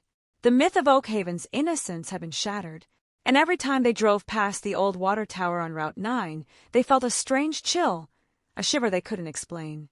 They told themselves it was just the wind. They told themselves it was just an old, rusty tower. They didn't know that they were driving past the grave of the girl they had sworn to find. They didn't know that the ground beneath that tower held a secret that would eventually tear their justice apart. The tragedy of the trial wasn't just that an innocent man was convicted. It was that the community, in its desperation, had become complicit in a crime. They had allowed their fear to be weaponized. They had let a smooth-talking prosecutor and a flimsy case blind them to the obvious holes in the story. They wanted an answer so badly that they accepted the wrong one. And in doing so, they doomed Elias Thorne to a slow death in a cage, and they doomed themselves to 30 years of living a lie. The conviction of Elias Thorne was the original sin of the modern Oak Haven, a stain that wouldn't wash out, no matter how much time passed. It was a victory for the law, but a defeat for humanity. And as the years rolled on, and the pages of the calendar turned, the silence of the grave deepened. But graves, as we are about to find out, have a way of speaking when you least expect it. The echoes of the gavel faded, but the consequences were just beginning to ripple outward. In the darkness of his cell, Elias began to write. Not appeals, not letters to the editor, but a diary, a record of his days, a testament to his sanity. "I am here," he scratched into the paper. "I exist. I did not do this." These words, hidden for decades, would one day become the gospel of the exoneration movement. But for now, they were just the scribblings of a condemned man. The world had moved on. The 90s turned into the 2000s. The internet age dawned. But in Oak Haven, the clock had stopped in 1990. They were frozen in the moment of the verdict, trapped in the amber of their own making. And the real killer, the man who knew where the bodies were buried, walked among them, a wolf in sheep's clothing, laughing at the sheep who had slaughtered one of their own to feel safe. The iron gates of the Huntsville unit don't just close, they slam with the finality of a coffin lid. For Elias Thorne, the transition from the county jail to the state penitentiary was a descent into a mechanical hell. It was September 1990. The heat in East Texas was a physical weight, trapped between the high brick walls and the razor wire, baking the asphalt yard until it shimmered. Elias wasn't just another inmate. In the rigid, brutal hierarchy of prison life, he was a baby killer. The label was tattooed on his reputation before he even stepped off the bus. He was marked. The other prisoners, men who had robbed and assaulted and killed, looked at him with a specific, curdled kind of disgust. To them, he was something subhuman. He was a monster who had taken a prom queen and put her in the ground. For the first 6 months, Elias existed in a state of perpetual terror. He was placed in protective custody, a euphemism for solitary confinement. 23 hours a day in a 6x9 cell. Concrete floor, steel toilet, a thin mattress that smelled of mildew and despair. The silence was the worst part. It wasn't a peaceful silence. It was a heavy, suffocating blanket. He could hear the guards' boots echoing on the catwalks, the distant clang of doors, the screams of men losing their minds in the darkness. He spent his days staring at the cracks in the ceiling, tracing them with his eyes, trying to find patterns in the chaos. He replayed the interrogation over and over. Why did I say that? Why didn't I remember the time? Why did they hate me so much? The questions were a loop, a snake eating its own tail. He wrote letters, dozens of them, to the governor, to the Innocence Project, which was in its infancy, to the local newspapers. Most were confiscated or thrown away by guards who saw no point in wasting postage on a child murderer. The few that made it out were met with silence. Who cares about a white trash mechanic from Oak Haven? Who cares about the ramblings of a guilty man? His handwriting, once steady, became jagged, frantic. He filled pages with details of his truck, the timeline, the absurdity of the locket. I didn't have it, he wrote. I never saw it. It was a trick. But paper is fragile, and the system is made of stone. His words were dust in the wind. Then came the night of November 12th, 1992. 2 years into his sentence. A cold front had moved in, dropping the temperature and bringing a relentless, driving rain that hammered against the small, barred window of his cell. The prison was quieter than usual, a sullen, brooding hush. At 3 a.m., a guard doing the rounds flashed his light into cell block D, cell 14. The beam cut through the darkness and landed on Elias. He wasn't in his bunk. He was hanging. A bedsheet, twisted into a crude rope, was tied to the ventilation grate. His body turned slowly, rhythmically in the draft. The alarm blared. Boots pounded the floor. They cut him down, but he was already gone. Cold. Blue. The official report was filed before the sun came up. Suicide by hanging. It was neat. It was tidy. It was expected. Guilt, the warden told the press, is a heavy burden. Elias Thorne had finally succumbed to his conscience. He had taken the coward's way out rather than face a lifetime of staring at 4 walls and remembering what he did to Emily Miller. Case closed. The file was stamped deceased. The appeal he had been working on with a jailhouse lawyer was tossed into the trash. But let's pause. Let's look closer at that report. The autopsy was perfunctory, a 10-minute examination by a coroner who had a golf game to get to. He noted the ligature marks on the neck. He noted the time of death. But he didn't note the bruises on Elias's ribs, the fresh contusions that looked suspiciously like boot prints. He didn't question how a man of Elias's height could reach the ventilation grate without a stool, which wasn't in the cell. He didn't ask why Elias, who had just mailed a letter to his estranged sister begging for help with a new lawyer, would kill himself hours later. These questions were dangerous. They disrupted the narrative. And in 1992, no one wanted to disrupt the narrative. Elias was a villain. Villains die. That was the script. News of his death reached Oak Haven the next morning. The reaction wasn't grief. It was a grim, satisfied nod. Good, they said at the diner, over coffee and eggs. Save the taxpayers' money. He got what he deserved. There was a collective sense of finality. The loop was closed. The man who brought darkness to their town had been extinguished. They felt safer. They felt vindicated. The sheriff gave a short statement. Justice has been served, perhaps not by the court, but by a higher power. It was a chilling sentiment, framing a suspicious death as divine intervention. They buried Elias in the prison cemetery, a field of nameless crosses and numbered markers. No family came to claim the body. No friend stood by the grave. He was lowered into the earth in a pine box, the rain turning the dirt to mud. He was erased. The town of Oak Haven went back to its business. The Miller house was sold to a young couple from Dallas who didn't know the history, or didn't care. They painted the walls a cheerful yellow. They planted roses where the police tape used to be. The feed store thrived. The high school football team won the state championship. Life, with its relentless, indifferent momentum, moved on. But not for everyone. Arthur read. Miller was in Louisiana when he heard the news. He was working a rig in the Gulf, surrounded by the roar of machinery and the smell of crude oil. He saw it on a blurry TV screen in the mess hall. Texas killer found dead in cell. Red didn't smile. He didn't cheer. He just felt a loosening in his chest, a knot of tension that had been there for 2 years, finally unraveling. He took a long drag of a cigarette and stared out at the dark, churning water. He's gone, Red thought. It's really over. The only person who could potentially point a finger at him, though Elias didn't know it was Red, was dead. The secrets were buried with him. Red was a free man, a ghost who had gotten away with murder. He slept soundly that night, the sound of the waves lulling him into a dreamless slumber. The years began to stack up like old newspapers. 1995, 1998, 2000, the world changed rapidly. The internet connected the globe. DNA technology leaped forward, exonerating men on death row across the country. Cold case units were formed in major cities, dusting off old files and finding new truths. But in Oak Haven, the Miller case was a relic, frozen in amber. It wasn't a cold case, it was a solved case. There was no reason to look back. The evidence box, containing the locket, the confession notes, the photos, sat on a shelf in the basement of the sheriff's department, gathering dust, pushed further and further back as new crimes, meth busts, and domestic disputes took priority. Yet, unease lingered. A superstition. The Miller curse, the teenagers called it. On Halloween, kids would dare each other to run up to the porch of the old Miller house and ring the doorbell.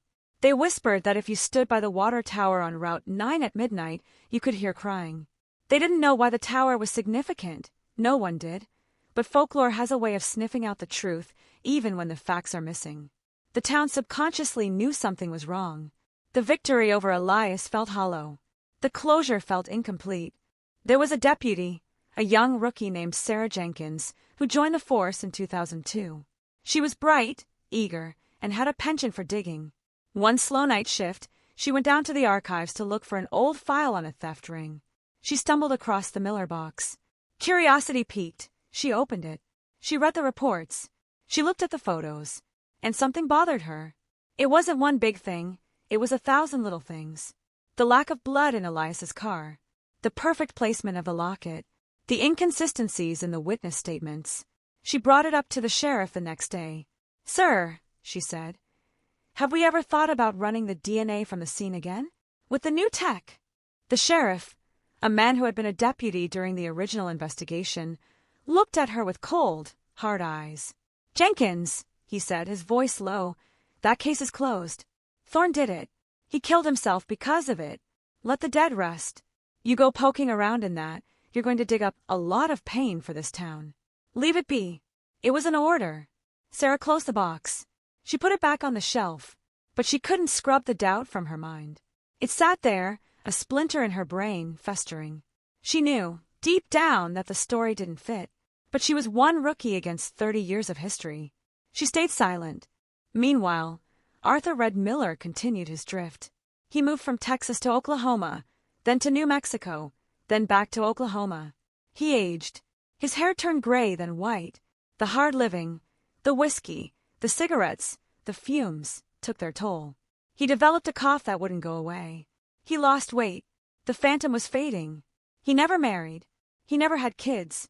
He was a solitary figure, a man who lived in cheap motels and rented rooms, always paying in cash, always moving on before anyone got too close. He carried the memory of that night in 1990 not as a burden, but as a secret power. He had outsmarted them all. He had beaten the system. But biology doesn't care about your secrets. By 2020, the cough was diagnosed as lung cancer. Terminal. Stage 4. The doctor gave him 6 months, maybe a year. Red took the news with the same stoicism he had shown his whole life. He declined the chemo. He declined the radiation. He just wanted pain management. He moved into a small hospice facility outside of Tulsa. He spent his days watching TV, staring at the ceiling, waiting for the end. As his body weakened, his mind began to betray him. The walls of his memory, which he had kept so carefully reinforced, started to crumble. The morphine brought dreams. Vivid, terrifying dreams. He saw Martha Miller's face. He heard the sound of the screen door ripping. He saw the dirt piling up on Emily's body. The guilt he thought he didn't have, the conscience he thought he had killed, began to stir. It's a strange phenomenon, often reported by hospice nurses. The dying need to unburden themselves. When the end is near, the fear of earthly consequences vanishes, replaced by a fear of what comes next. Or perhaps, simply, the truth becomes too heavy to carry across the threshold of death. Red started talking in his sleep, muttering about the tower, about the girl, about the locket. The nurses dismissed it as medication-induced delirium. He's just hallucinating, they wrote in his chart. But the hallucinations were consistent. They were specific. And as 2023 bled into 2024, the whispers became clearer. The Fanta was preparing to materialize one last time. In Oak Haven, the 34th anniversary of the murders passed with barely a mention. The local paper ran a small on this day blurb, buried on page 4. The memorial in the square was weathered, the letters of Emily's name filled with moss. Most of the people who knew the Millers were dead or in nursing homes. The new generation knew the story only as a legend, a campfire tale about a boogeyman named Elias. They had no idea that the real ending was about to be written, not in a courtroom, but in a sterile room in Oklahoma with the hum of an oxygen machine providing the soundtrack. The stage was set. The players were in position. The lie had held for 3 decades, cemented by a false conviction and a convenient suicide. But the truth is like water. It always finds a crack. And the crack was forming in the conscience of a dying man. The confession was coming. And when it arrived, it wouldn't just solve a crime. It would shatter a town's reality. The silence of the grave was about to be broken by the only voice that mattered. Room 304 at the Green Meadows Hospice in Tulsa, Oklahoma, was a place where stories usually ended in silence. It was a sterile box of beige walls and linoleum floors, filled with the rhythmic, mechanical hissing of an oxygen concentrator, a sound that counts down the seconds of a fading life. It was late October 2024. Outside, the wind howled across the plains, rattling the window panes, a restless energy that seemed to seep through the glass and settle into the bones of the dying man in the bed. Arthur Red Miller was a husk. The cancer had hollowed him out, leaving only sharp angles and paper-thin skin stretched over a frame that once wrestled oil drills into the earth. His eyes, usually clouded with morphine, were darting back and forth beneath his eyelids, watching a movie that only he could see. He was running. He was always running in his dreams now. But tonight, the running stopped. Tonight, the past caught up. The night shift nurse, a woman named Elena with 20 years of experience guiding souls to the other side, sat in the corner reading a paperback. She was used to the mutterings of a terminal. She had heard men confess to affairs, to secret bank accounts, to regrets about estranged children. Death has a way of squeezing the truth out of people like water from a stone. But she had never heard anything like the sound that came from Red's throat at 2:14 a.m. It wasn't a moan. It was a gargle of pure, unadulterated terror. "The dirt," he rasped, his hand clawing at the sheets, his knuckles white. "It's too heavy." Elena dropped her book. She moved to the bedside, her rubber-soled shoes silent on the floor. She checked his vitals. His heart rate was erratic, thumping against his ribs like a trapped bird. "It's okay, Arthur," she soothed, adjusting his pillow. "You're safe. You're just dreaming." But Red's eyes snapped open, and in that moment, the morphine haze vanished. There was a terrifying clarity in his gaze, a sharpness that cut through the dim light. He grabbed her wrist with a strength that shouldn't have been possible for a man in his condition. His grip was cold, clammy, and desperate. "Not a dream," he wheezed, his voice sounding like dry leaves scraping together. Listen. You have to. Listen. Elena tried to pull away gently, but he held on. I need. Police, he choked out. I need to tell. Before I go. The urgency in his voice sent a shiver down Elena's spine. This wasn't the confusion of dementia. This was a man negotiating with his own mortality. She reached into her pocket and pulled out her smartphone. She didn't know why. Maybe it was instinct. Maybe it was the way his eyes bored into hers. But she opened the voice memo app. She hit the big red button. The timer started. 0:01. 0:02. Okay, Arthur, she said, her voice trembling slightly. I'm listening. Tell me. Red took a shuddering breath, his chest rattling. He looked at the ceiling, but he wasn't seeing the acoustic tiles. He was seeing a farmhouse in Texas, 34 years ago. He was seeing the moonlight on a screen door. Oak Haven, he whispered. 1990, the Millers. He paused, gathering the air into his ruined lungs. They think it was the boy. Thorne. Elias Thorne. A tear leaked from the corner of his eye, tracking through the stubble on his cheek. He didn't do it. He was a fool. But he didn't do it. Elena's thumb hovered over the phone. She knew the name. Everyone in the region knew the story of the Oak Haven massacre, even if it was ancient history. It was the boogeyman story of the Midwest. Who did it, Arthur? She asked softly, the room suddenly feeling very small and very cold. Me, he exhaled. The word hung in the air, heavy and poisonous. I watched the house. For days. They had money in the safe. But it went wrong. Thomas. He woke up. Red's face contorted in a grimace of pain and memory. I didn't mean to kill them all. But the noise, the screaming. He stopped, coughing violently. A wet, hacking sound that brought up pink froth. Elena wiped his mouth, her hand shaking. The girl, she prompted, needing to know, needing to get it all on the recording. Where's Emily? This was the question that had haunted a town for 3 decades. This was the question that had kept parents awake at night. Red closed his eyes. A strange peace settled over his features, the peace of a burden finally being set down. Not the bayou, he whispered. Everyone looked in the water. I drove north. Route 9. The old water tower. The one with the red stripe. He swallowed hard. Under the concrete slab. The old maintenance shed. Behind the tower. I put her there. Deep. The recording timer read 2:15. Elena felt nausea rising in her throat. She was holding a confession to a triple homicide in her hand. A man she had bathed and fed was a monster. But Red wasn't done. He had one more knife to twist. The locket, he murmured, his voice fading now, the energy draining out of him like water from a cracked vessel. I saw the boy's truck. At the bar. It was unlocked. I put it in the trunk, under the rags. I knew they'd blame the freak. A faint, ghastly smile touched his lips. It was so easy. They wanted to hate him. I just gave them a reason. Why now? Elena whispered, tears stinging her eyes. Why tell me now? Red opened his eyes one last time. The light was fading from them, the pupils blowing wide. Because, he breathed, his voice barely audible over the hum of the oxygen machine. He's waiting for me. Elias. He's right there. In the corner.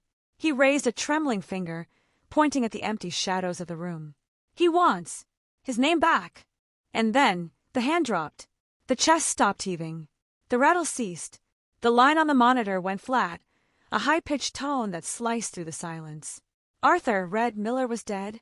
He had taken 34 years of freedom, lived a life he didn't deserve, and died in a warm bed. But in his final moments, he had detonated a bomb that would blow the dust off a cold case and shatter the peace of Oak Haven all over again. Elena stood there for a long time, the phone still recording the silence of the dead room. She pressed stop. The file saved. New recording 14. A benign name for a digital file that contained the soul of a tragedy. She looked at the body. He looked smaller now, just a shell. The monster had fled. She felt a sudden, overwhelming urge to wash her hands. She walked to the sink and scrubbed them until they were raw, the hot water scalding her skin, but she couldn't wash away the sound of his voice. It was so easy. She walked out to the nurse's station, her legs feeling like lead. The night shift supervisor, a stern woman named Karen, looked up. "He's gone," she asked, noting Elena's pale face. Elena nodded. "He's gone." She paused, gripping the counter for support. "Karen, I need to call the police. Not the local PD. I need the number for the sheriff in Oak Haven, Texas." Karen frowned, confused. "Texas? Why? What happened in there?" "He confessed," Elena said, her voice sounding hollow to her own ears. "He killed them, the Millers, and he just told me where the body is." The call to Oak Haven was made at 3:45 a.m. The sheriff's department in Oak Haven is a sleepy place at that hour. The dispatcher, a young man named Toby who was busy fighting sleep and playing a game on his phone, answered with a yawn. "Oak Haven Sheriff's, emergency or non-emergency?" "This is Elena Rodriguez, calling from Green Meadows Hospice in Tulsa," she said, her voice steeling itself. "I have information regarding the Miller murders of 1990. Toby paused. The game on his phone was forgotten. "Ma'am," he said, his tone shifting from bored to skeptical, "that case is closed. Elias Thorne did it. He's been dead for 30 years. "No," Elena said, pressing the phone to her ear. "Elias Thorne didn't do it. I have the confession. I have the recording. The killer just died in my care. And he told me where to find Emily Miller." The silence on the other end was profound. It was the sound of a worldview shifting. "Hold on," Toby said, his voice tight. "I'm waking up Sheriff Martinez. Don't hang up." Sheriff Maria Martinez was not a woman who appreciated 4 a.m. wake-up calls. She was tough, pragmatic, and had spent the last 10 years trying to modernize the department. She knew the Miller case. Every sheriff did, but she regarded it as a settled piece of history, a scar that had healed over. When Toby patched the call through to her home line, she sat up in bed, rubbing the sleep from her eyes. "This better be good, Toby," she grumbled. "Sheriff," Toby stammered, "there's a nurse on the line from Oklahoma. She says she has a confession from the real Miller killer. She says she knows where the body is." Maria felt a jolt of adrenaline. She grabbed a pen and a notepad from her nightstand. "Put her through." The conversation that followed was surreal. Elena played the recording over the phone. The tinny, rasping voice of Arthur Miller filled Maria's bedroom. "Not the bayou. Route 9. The old water tower. I planted it." Maria listened, her blood running cold. She knew exactly where that tower was. She drove past it every day. It was a landmark, a rusting giant that loomed over the highway. The idea that Emily Miller had been there the whole time, beneath the feet of the town that had searched for her, was a punch to the gut. And the part about the locket, the detail about the rags in the trunk, that was something only the killer or the cops would know. And since the cops had never released the detail about the rags, this was real. "Send me the file," Maria commanded, her voice shaking with suppressed rage and excitement. "Email it to me now. I'm mobilizing a team." She hung up and sat there in the dark for a moment. The weight of it was crushing. If this was true, then everything Oak Haven believed about itself was a lie. They had killed an innocent man. The justice system hadn't just failed. It had been weaponized by a drifter who played them all for fools. She thought of Elias Thorne's grave in the prison cemetery. She thought of the hate that had been directed at him. And now the truth was coming home. By dawn, the file was in her inbox. Maria listened to it again, this time with headphones in her office. The clarity was chilling. She called the district attorney. She called the Texas Rangers. "We have a situation," she said. "We need an excavation team. Route 9. The water tower. Now." The convoy of vehicles that left the station that morning was silent. No sirens. No flashing lights.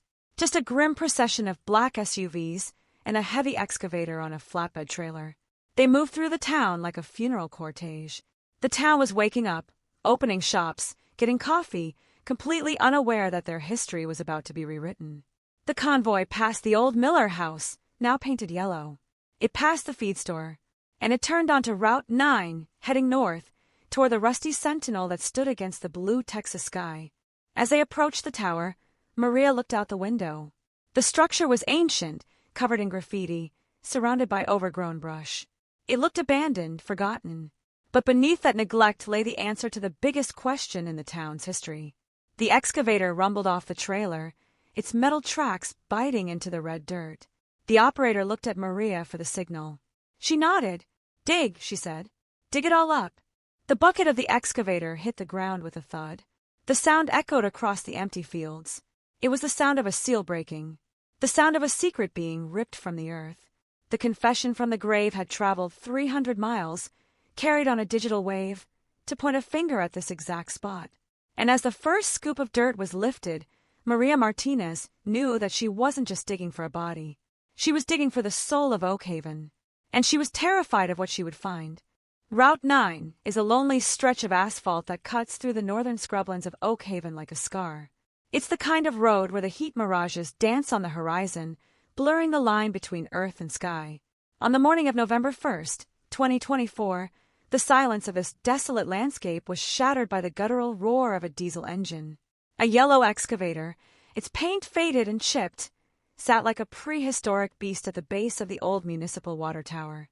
The tower itself was a rusting monolith, a relic of a time when the town had ambitious plans for expansion that never materialized. It stood silent, a sentinel of oxidized steel, watching over acres of dry grass and secrets. Sheriff Maria Martinez stood by her cruiser, arms crossed, her eyes hidden behind aviator sunglasses. She watched the bucket of the excavator tear into the red earth with a rhythmic violence. Chunk, whir, dump. Each scoop was a gamble. Each pile of dirt was a potential accusation.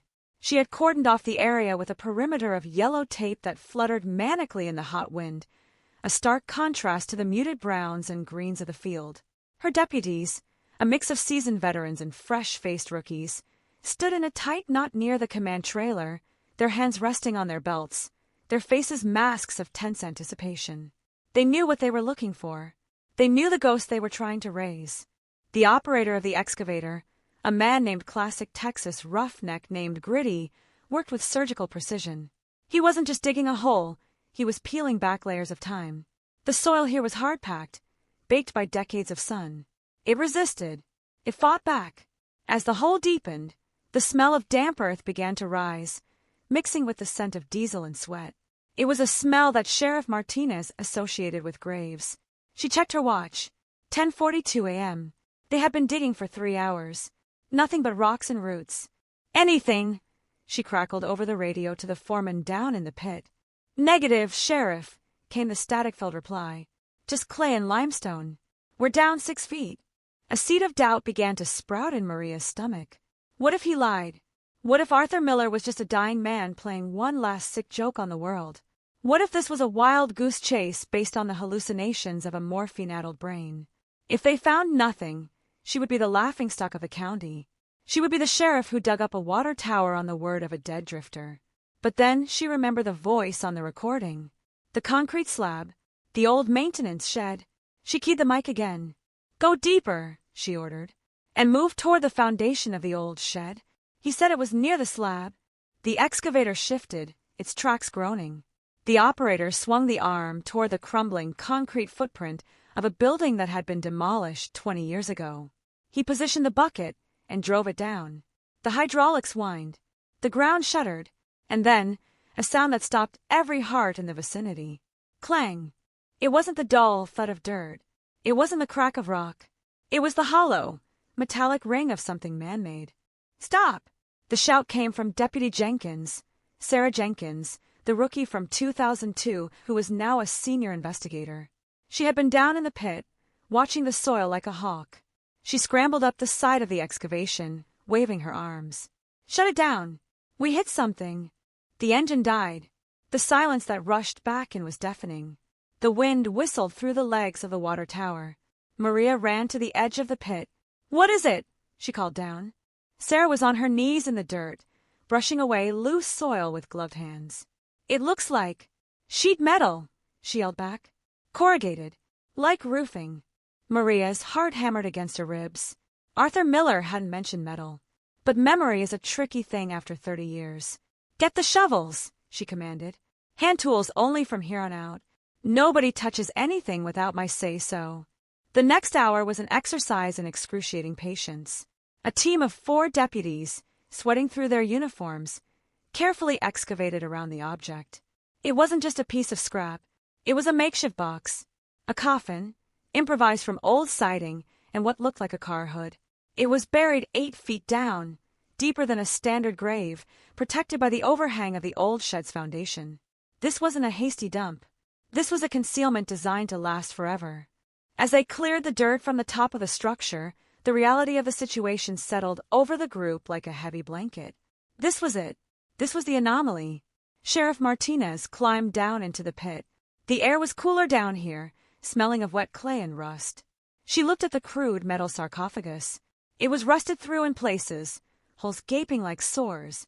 She signaled for the forensic anthropologist, Dr. Eris Thorne, no relation to Elias, a bitter irony that wasn't lost on anyone, to come forward. "Open it," Maria whispered. They used pry bars. The metal groaned, protesting the intrusion of light after 3 decades of darkness. With a screech of tearing steel, the lid was peeled back. The sight that greeted them wasn't gory. Time is a cruel but efficient eraser. There was no flesh, no blood, just bones. A skeleton, small and fragile, curled into a fetal position. Remnants of fabric clung to the remains. A scrap of denim, a synthetic material that might have been a blouse. But it was what was around the neck that made Sarah Jenkins gasp, a sound that was half sob, half scream. A necklace, not the locket. That was in the evidence room, the false idol of the prosecution. This was a simple gold chain with a pendant. A tiny gold crucifix. "Oh my God," Sarah whispered, her voice trembling. "I remember this. In the missing person report, Emily wore a gold cross. Her grandmother gave it to her for confirmation. It was never found." Maria felt the world tilt on its axis. The locket in Elias's car had been the smoking gun, the piece of evidence that convicted him. But the girl in the grave was wearing her real jewelry. The locket had been a plant. A prop, a lie. "Secure the scene," Maria said, her voice sounding strange and distant. "This is a crime scene, and it's a homicide." Dr. Thorne moved in, his movements respectful, almost reverent. He began to photograph the remains, the flash of his camera illuminating the dark pit like lightning strikes.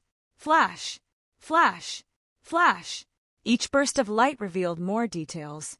The fracture on the skull, the defensive wound on the ulna, the story of a violent, terrified end written in calcium and dust. Up on the surface, the word was spreading. You can't keep a secret in a small town when there are police cars at the water tower. A few trucks had slowed down on the highway. A local news van, alerted by the scanner traffic, was setting up a satellite dish on the shoulder. The bubble of isolation was popping. Maria climbed out of the pit, her boots heavy with the red mud of Route 9. She pulled off her sunglasses and rubbed her eyes. She looked at the water tower, looming above her. For 34 years, this rust bucket had stood guard over Emily Miller. It had watched the seasons change. It had watched Elias Thorne go to prison. It had watched his body return to the earth. It had watched the town forget. And all the while, it held the truth in its shadow. She walked over to her cruiser and picked up the radio mic. "Dispatch," she said. "This is Sheriff Martinez." "Go ahead, Sheriff." Toby's voice crackled back, tight with nerves. "Notify the medical examiner. Notify the district attorney. And get the Texas Rangers on the line." She paused, taking a breath that felt like inhaling broken glass. "We have human remains. Repeat, we have human remains at the water tower site. It matches the description of Emily Miller." There was a pause on the other end, a silence that stretched across the miles. Then a subdued, "Copy that, Sheriff." 10-4. Maria leaned against the car, feeling the heat of the metal seep into her uniform. She looked at the horizon. A storm was brewing in the west, dark clouds gathering like a bruise on the sky. It was fitting.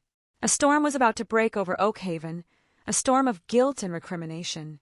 They had found the body. They had solved the mystery. But in doing so, they had opened a wound that might never heal. Down in the pit, Sarah Jenkins was crying silently. She was looking at the small bones, thinking about the girl who had been 18 forever. She was thinking about Elias, dying alone in his cell, screaming his innocence to walls that wouldn't listen. She was thinking about the locket, the damned locket, sitting in a box in the basement.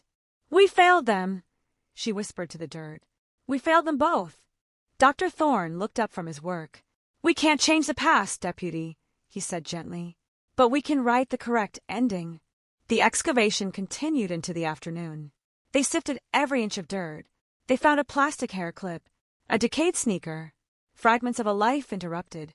As the sun began to dip low, casting long, bloody shadows across the field, the coroner's van arrived. It was a white hearse, stark against the red earth.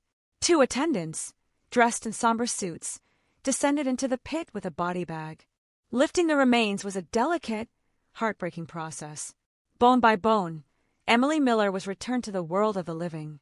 As they zipped the bag shut, the sound was like a final punctuation mark on a sentence that had run on for too long. Maria watched as they loaded the gurney into the van. She felt a strange mixture of relief and nausea. The physical search was over. Emily was found. But the moral search, the reckoning, was just beginning. She looked at the news crew, now broadcasting live from the roadside. She could see the reporter gesturing wildly, pointing at the tower. The headline was already being written and cheering across television screens in Dallas and Houston. Body found in Oak Haven cold case. But the real headline, the one that would haunt them all, was the one that would never be printed. Town killed innocent man to silence fear. Maria walked over to Sarah, who was wiping her face with a muddy sleeve. You okay? No, Sarah said bluntly. I don't think I'll ever be okay again. Good, Maria said, putting a hand on her shoulder. Don't be okay. Use it. We have a lot of work to do. We have to clear Elias's name. We have to tell the world what really happened. It won't bring him back, Sarah said bitterly. No, Maria agreed. It won't, but it might stop us from doing it again.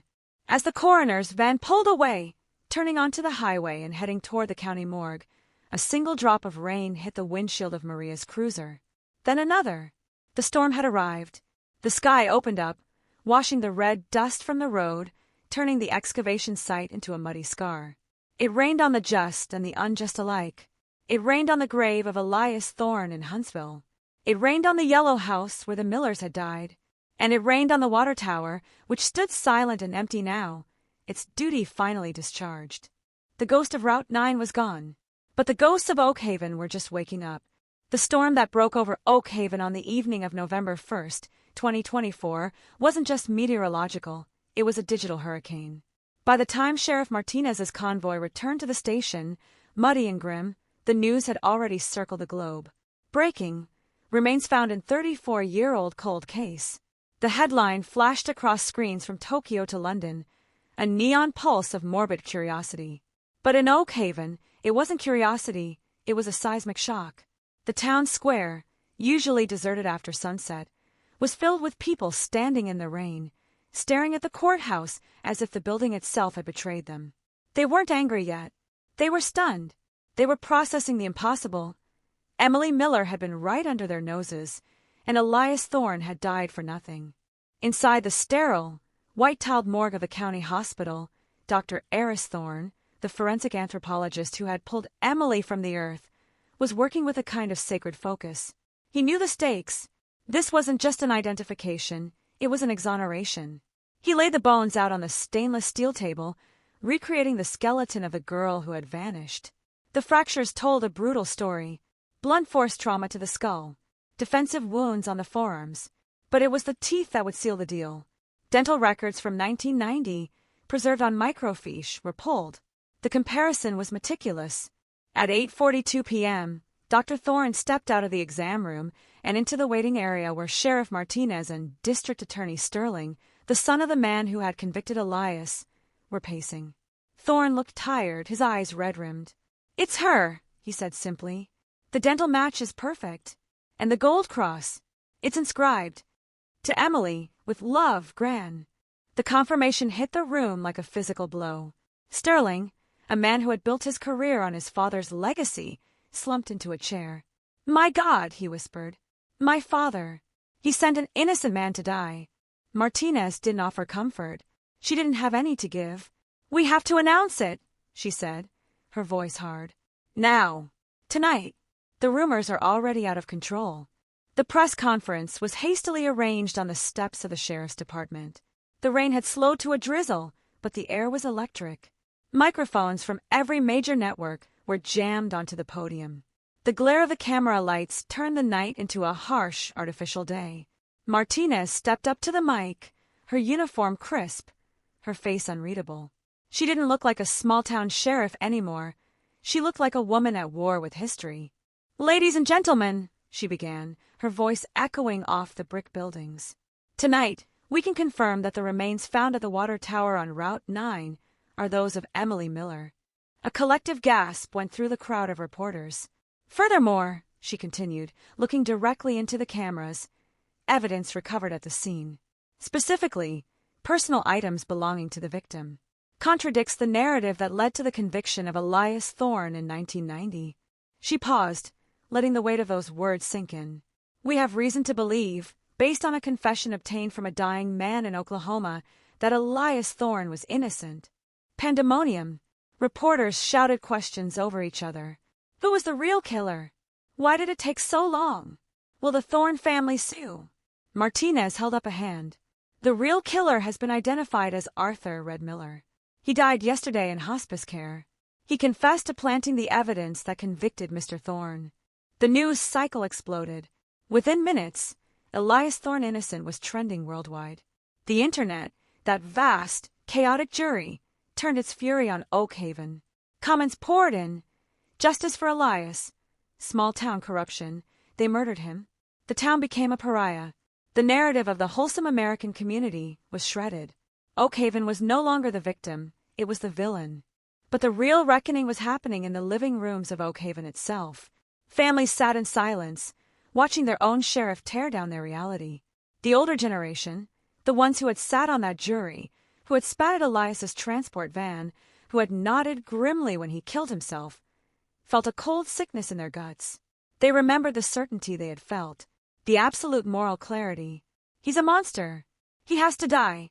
Now, that certainty was revealed as a monstrous error. They looked at their hands and wondered if there was blood on them. The next morning, the Oak Haven Gazette ran a black front page. No headline, just the date, November 2nd, 2024. And below it, a single photo, Elias Thorne's mugshot. It was a powerful, devastating editorial choice. It forced the town to look at the man they had destroyed. The backlash was swift and brutal. The Innocence Project announced they would be seeking a posthumous pardon for Elias.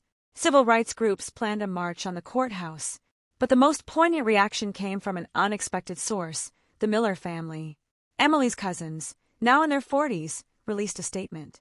"We were told justice was served," it read. "We were told the monster was gone. Instead, we have lived with a lie for 34 years. We grieve for Emily, but today we also grieve for Elias. 2 families were destroyed that night." Sheriff Martinez spent the next few days in a whirlwind of damage control. She released the audio of Arthur Miller's confession. Hearing the killer's voice, raspy, calm, detailing the frame-up, was a horror show. "I put the locket in the trunk," he wheezed on the tape. "It was so easy." That phrase became a mantra of shame for the department. It was so easy, because they had wanted it to be easy. Then came the inevitable questions about the original investigation. How had they missed it? Why hadn't they checked the water tower? Why did they focus solely on Elias? The files were opened. The discrepancies that Deputy Jenkins had spotted years ago were now glaring neon signs of incompetence. The lack of forensics, the coerced testimony, the tunnel vision. It was a textbook case of confirmation bias, taught in police academies as a warning of what not to do. But amidst the anger, there was a strange, quiet movement beginning in the town. People started visiting the prison, cemetery in Huntsville. Not family, but strangers. They brought flowers. They brought signs. "I'm sorry," one read. "We failed you." It was a pilgrimage of penance. The grave of inmate 98452, once a desolate patch of weeds, became a shrine. Candles flickered in the rain. And in the center of Oak Haven, a new conversation started. It wasn't about who did it anymore. It was about us. How did we let this happen? How did we let fear turn us into a mob? The pastor at the First Baptist Church scrapped his sermon on Sunday and replaced it with a reading from the book of Job. "He who mocks the poor insults his maker. He who is glad at calamity will not go unpunished." The church was packed. People wept, not for themselves, but for the man they had sacrificed. The legal fallout was just beginning. The Texas Court of Criminal Appeals agreed to review the case immediately. The governor hinted at a posthumous pardon. But legal exoneration is a piece of paper. It doesn't bring back the dead. It doesn't give Elias the 30 years of life he lost. It doesn't erase the terror of his final moments in that cell. The discovery of Emily's body also brought a strange closure to the Miller family. They finally had her back. A funeral was planned, a proper burial next to her parents. But this time, there would be no vengeance in the air, only a profound, exhausting sadness. The town had lost its innocence twice, once in 1990 and again in 2024. As the week wore on, the media circus began to pack up. The satellite trucks left. The reporters moved on to the next tragedy. But Oak Haven remained, a town with a mirror held up to its face. They saw the ugly reflection of their own prejudice, and in that reflection, they saw the eyes of Elias Thorne, staring back at them, not with anger, but with a terrifying, silent question. Why? Sheriff Martinez sat in her office late one night, looking at the two files on her desk. One was thick, yellowed, filled with the lies of 1990. The other was thin, digital, containing the truth of 2024. She picked up the new file and placed it on top of the old one. It didn't cover it. The old file was still visible underneath, its edges frayed. "We can't fix it," she whispered to the empty room. "We can only name it." She picked up her pen and wrote a single word on the cover of the new file, exonerated. It was a start, a small, inadequate start. But as the rain continued to fall on Oak Haven, washing the dust from the streets, it felt like the beginning of a very long, very difficult healing process. The truth was out. The ghost was real.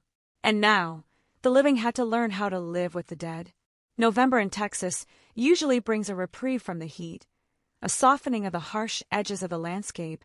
But on the day Emily Miller finally came home, the sky was a bruised purple, low and heavy with unshed rain.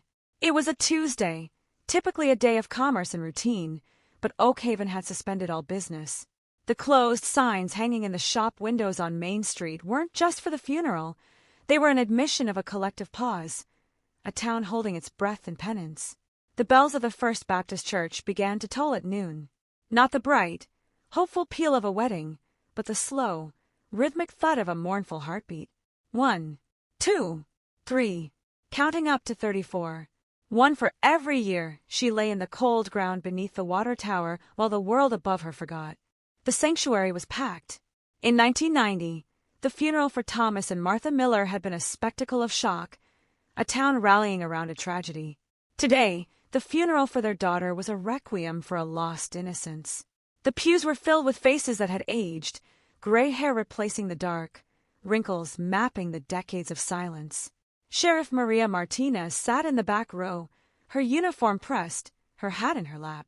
She felt like an intruder in the house of God, a representative of the institution that had failed this family so spectacularly. At the front, resting on a dais draped in white lilies, was a small casket. It was too small for an 18-year-old girl, a grim reminder that they were burying bones, not a body. But it was the presence of that box that sucked the air out of the room. It was the physical manifestation of the truth they had denied. The pastor, Reverend Thomas, a young man who had inherited this pulpit and this burden, stood up. He didn't open his Bible.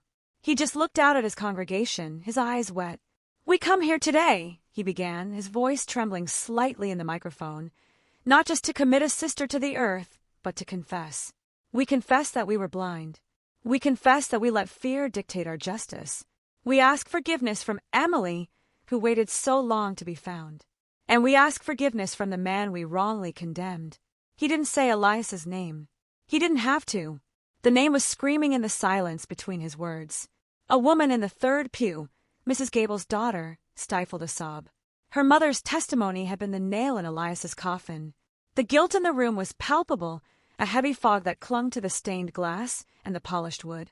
As the service ended, and the pallbearers, 6 teenagers from the current high school football team, a symbolic gesture to the youth Emily never got to finish, lifted the casket, the doors of the church swung open. The rain had started again, a soft, weeping drizzle that slicked the asphalt. The procession to the cemetery was a slow river of black umbrellas and headlights cutting through the gloom. They moved past the square, past the courthouse where the verdict had been read, past the diner where the rumors had started. It was a tour of the crime scene, a final lap for the girl who never left. The cemetery was on a hill overlooking the town. The Miller plot was in the old section, under the shade of a massive oak tree that had likely witnessed the funeral of the parents in 1990. The ground was open, a dark rectangle of fresh earth waiting to receive its tenant. As the crowd gathered around the grave, huddling against the chill, a hush fell. The only sound was the wind rustling the dead leaves and the distant hum of traffic on the highway. It should have been the end, the final prayer, the lowering of the casket, the closure, but the script of Oak Haven's redemption wasn't finished. Just as Reverend Thomas raised his hand to give the benediction, the sound of a car engine intruded on the solemnity. It wasn't a sleek funeral car or a sheriff's cruiser. It was the rattle and cough of an old, beat-up sedan, its muffler loose, its blue paint faded to a chalky gray. It drove right up the cemetery lane, ignoring the line of parked cars, and crunched to a halt on the gravel path just yards from the gathering. The engine died with a shudder. The driver's door groaned open. Every head turned. Sheriff Martinez's hand instinctively went to her belt, then fell away. This wasn't a threat. This was a reckoning. A woman stepped out. She was tall, thin, with hair the color of steel wool pulled back into a severe bun. She wore a cheap raincoat that had seen better days and boots that were caked with mud. But it was her face that stopped the hearts of the older generation in the crowd. The sharp nose, the deep-set, haunted eyes, the set of the jaw. It was a face they had seen in the newspaper mugshots 30 years ago. It was the face of Elias Thorne, softened by gender but hardened by a lifetime of carrying a cursed name. It was Clara Thorne, Elias's younger sister, the one who had left town the day after the verdict, running as fast as she could from the shame of being related to a monster. She had vanished into the anonymity of a city, changing her name, hiding her history. But the news of the exoneration had reached her. The confession of Arthur Miller had pulled her back from the void. She didn't speak. She just walked toward the grave, her boots crunching loudly on the wet grass. The crowd parted for her like the Red Sea. They stepped back, giving her a wide berth, their eyes wide with a mixture of fear and recognition. She walked with a limp, a physical manifestation of the baggage she carried. She stopped at the edge of the open grave, looking down at the small casket of Emily Miller. For a long, agonizing minute, she just stared. The rain plastered her hair to her forehead. Water dripped from her nose. She looked at the lilies. She looked at the headstones of Thomas and Martha Miller. Then, slowly, she raised her eyes and looked at the crowd. She looked at the Reverend. She looked at the mayor. She looked at the sheriff. "You found her," she said. Her voice was rasping and used to public speaking, but it carried a power that silenced the wind. "You finally found her." Sheriff Martinez stepped forward, her hands raised in a gesture of peace. "Miss Thorne," she said softly, We didn't know if you would come. We are so sorry." Clara laughed. It was a dry, brittle sound, devoid of humor. "Sorry," she echoed. "Sorry is for stepping on someone's foot. Sorry is for forgetting a birthday." She pointed a shaking finger at the ground, at the dirt. "You killed my brother. You didn't just kill him, you erased him. You made his name a curse word. My children. They don't even know their uncle's name because I was too afraid to speak it. I was too afraid of you." The accusation hung in the air, sharper than any knife. The townspeople looked down at their shoes. They knew she was right. They had made Elias into a demon to exorcise their own demons. Clara reached into the pocket of her raincoat and pulled out a bundle of letters. They were old, yellowed, bound with a rubber band that was brittle with age. "These," she said, holding them up, "are the letters he wrote me from Huntsville. From that cage you put him in." She looked at the sheriff. "I never opened them. Not for 10 years. I was too ashamed. I thought he was a monster." Her voice cracked, a fissure of grief opening up. "I let him die, thinking his own sister hated him." She threw the bundle onto the pile of dirt next to the grave. It landed with a soft thud. "You can read them now. You can read about the man you murdered. He talks about the garden he wanted to plant. He talks about how much he missed the smell of rain. He talks about how he forgave you, even when you were spitting on him." Tears were streaming down Clara's face now, mixing with the rain.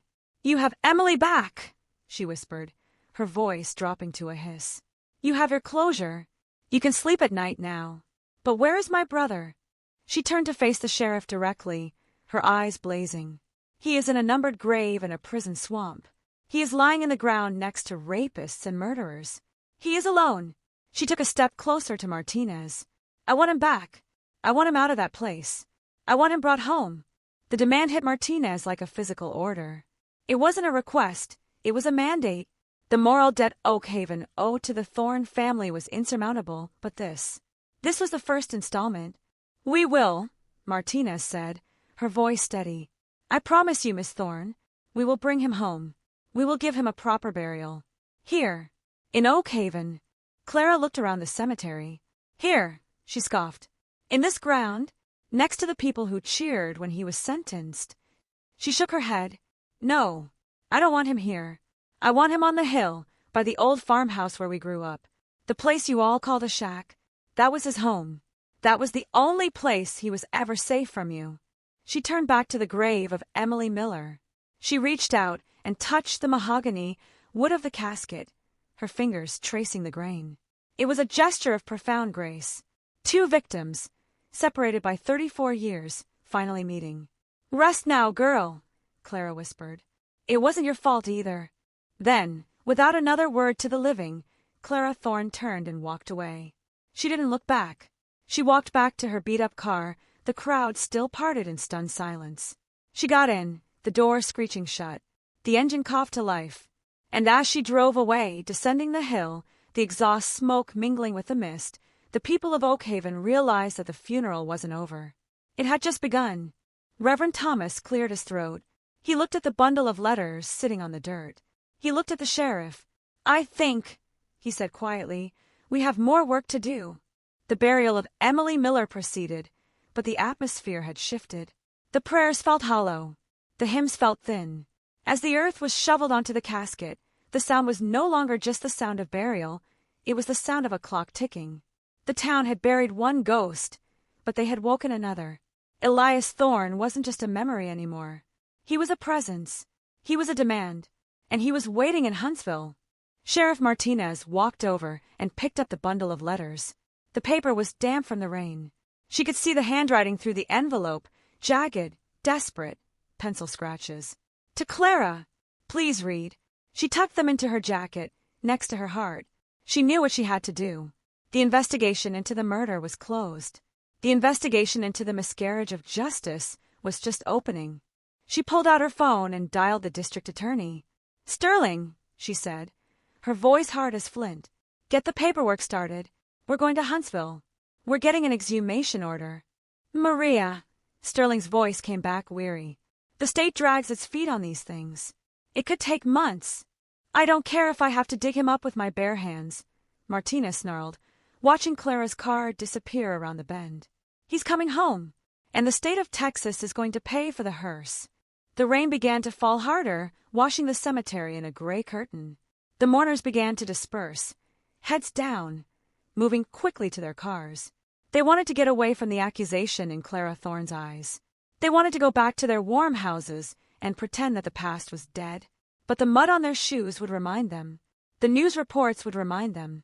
And the empty space in the town's conscience, where Elias used to be, would remind them. Oakhaven had found the truth, but they hadn't found peace. Peace as a price. And the bill was coming due.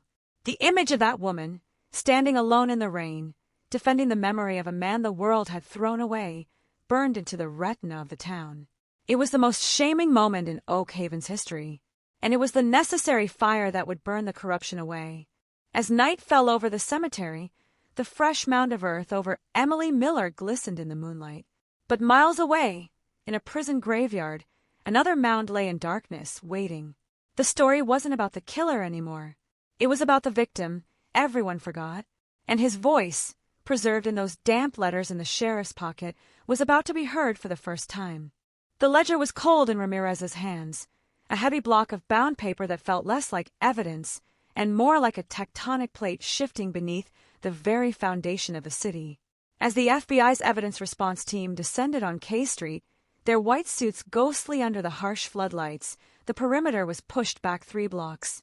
This wasn't just a crime scene anymore. It was a national security breach. The Group 6, mentioned in Vance's ledger wasn't a local street gang or a fringe cult. Within an hour of the data being uploaded to the Bureau's encrypted servers, the red flags started screaming.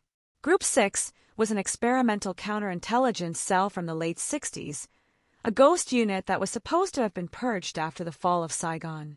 But here it was, listed in the neat, military script of Silas Vance, buying untraceable ordnance in the heart of the California suburbs a decade later.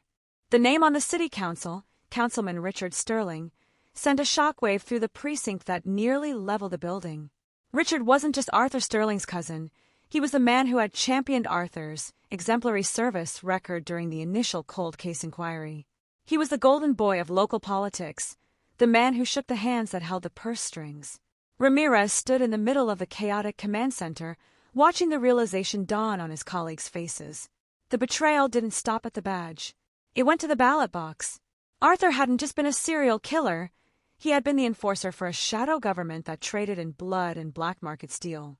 "We have to move now," Ramirez barked, his voice cutting through the panicked chatter of federal agents and local brass. "Before the shredders start humming." But the bureaucracy was already grinding to a halt. The stand down order came from the State Department at 11 p.m. National security interests, they claimed. Ongoing sensitive operations. It was the ultimate gag order. The FBI agents on site began to pack their kits, their faces unreadable, eyes directed at the floor. They were being pulled off. The ledger was being seized, not for prosecution, but for classification. Ramirez felt a rage, so pure it burned the back of his throat. They were going to bury it. Again. But they forgot one thing. Ramirez wasn't a Fed. He was a Sacramento cop, and he was working in the house that Sterling had built. He had already photographed every page of the ledger with his personal phone before the feds arrived. He had uploaded the images to a secure cloud server managed by a friend in the tech sector, a man who didn't care about national security, but cared very much about the truth. "Chloe," Ramirez whispered, pulling his analyst into a corner of the break room, the air smelling of burnt coffee and desperation. "I need you to look at the Group 6 transactions again. Not the guns, the dates. Compare them to the major unsolved incidents in the state. Not just murders, industrial accidents, political retirements." Chloe's fingers flew over the keys. The screen flickered with a list of tragedies. 1982, the warehouse fire in Oakland that killed 3 labor leaders. 1984, the bridge collapse in Mendocino that took out a whistleblowing engineer. 1986, the mysterious plane crash of a senatorial candidate. Every single date was preceded, by exactly 48 hours, by a Group 6 purchase from Vance's surplus. Silas Vance wasn't just a mentor, he was a quartermaster for a domestic hit squad. And Arthur Sterling, the Blue Phantom, had been their primary operative. His serial killings of women weren't just the acts of a madman. They were his recreation, the hobby he was allowed to pursue in exchange for his professional silence and his tactical utility. The horror of the realization was staggering. The cold case of Sarah Jenkins hadn't gone unsolved for 40 years because of a lack of DNA technology. It had gone unsolved because the man who killed her was a protected asset. Every time a detective got too close, every time a witness spoke up, the machine intervened. Arthur Sterling wasn't a ghost. He was an employee. "We can't go through the department," Ramirez realized, his mind racing. "And we can't go to the feds. They're all part of the same architecture." He looked at the photo of Councilman Sterling on the wall, the man who was currently at a black-tie gala at the Hyatt, unaware that his family's blood-stained ledger was being decoded in a basement. "What about the media?" Chloe asked, her voice trembling. "No," Ramirez said. "They'd be silenced before the first print. We need a catalyst. We need someone who has nothing to lose." He went back to the prison. This time, there was no paperwork, no official request. He walked in through the service entrance, using the favors he had accumulated over a decade of police work. He stood in front of Arthur Sterling's cell at 2 a.m. The old man was awake, sitting on his bunk, his eyes fixed on the sliver of sky through his bargained window. He didn't look surprised to see Ramirez. He looked like a man who had been waiting for the executioner. "They're coming for the ledger, Arthur," Ramirez said, his voice a low, dangerous rumble. "The feds, your cousin Richard, they're going to erase Silas Vance. And they're going to erase you. You'll die in this cell, and history will record you as a lonely pervert who killed a few girls in the 80s. You won't be the soldier Silas made. You'll be a footnote in a psychology textbook. Sterling's jaw tightened. The narcissism, the one trait Ramirez knew he could manipulate, flared in the old man's eyes. I did the work, Sterling hissed. I held the line when things got messy. They wouldn't have their seats in the Capitol without me. Then prove it, Ramirez said, sliding a burner phone through the meal slot. The feds are on their way to the prison now to move you to a secure facility. We both know what that means. You'll never reach it. A heart attack in the van. A tragic accident. Unless you speak. Now. To the one person they can't stop. Who? Miller, Ramirez said. The man you've been taunting for 40 years. He's retired. He's outside the system. And he's already talking to the international press. They don't care about California's national security. Sterling looked at the phone. For the first time, the predator looked hunted. He realized the machine he had served was now turning its gears to grind him into dust. He picked up the phone. His hand was steady. The soldier was back. Tell Miller to get his recorder ready, Sterling said, his voice cold and flat. I'm going to tell him about the 1984 contract, the one on the engineer, and I'm going to tell him who paid the bill. The recording lasted 3 hours. It was a descent into a hell that surpassed anything the cold case files had ever hinted at. Sterling detailed the cleansing of the California political landscape. He spoke of the blue phantom persona as his cover. If people were terrified of a serial killer, they wouldn't look for a professional assassin. He admitted that Sarah Jenkins had seen him not just stalking her, but meeting with Silas Vance in a dark sedan. She hadn't just seen a creeper, she had seen a conspiracy. That was why she had to die. Not because of a fetish, but because of a loose end. As the first light of dawn hit the prison walls, the black SUVs of the federal transport team pulled into the courtyard. Ramirez watched from the shadows as they walked toward Sterling's block. He had the recording, he had the photos of the ledger, and he had a 5-minute head start. He ran to his car, his tires screaming as he exited the prison gates. He wasn't heading back to the precinct. He was heading to a small, nondescript house in the suburbs where an old man named Miller was waiting with a laptop and a satellite uplink. The race was on.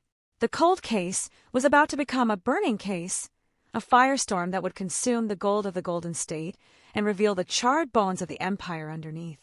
As Ramirez drove, he looked in the rearview mirror. The sun was rising, but it didn't feel like a new day. It felt like the lighting of a fuse. The blue phantom was just the beginning. The real monsters were still in the room, and they were finally about to be seen.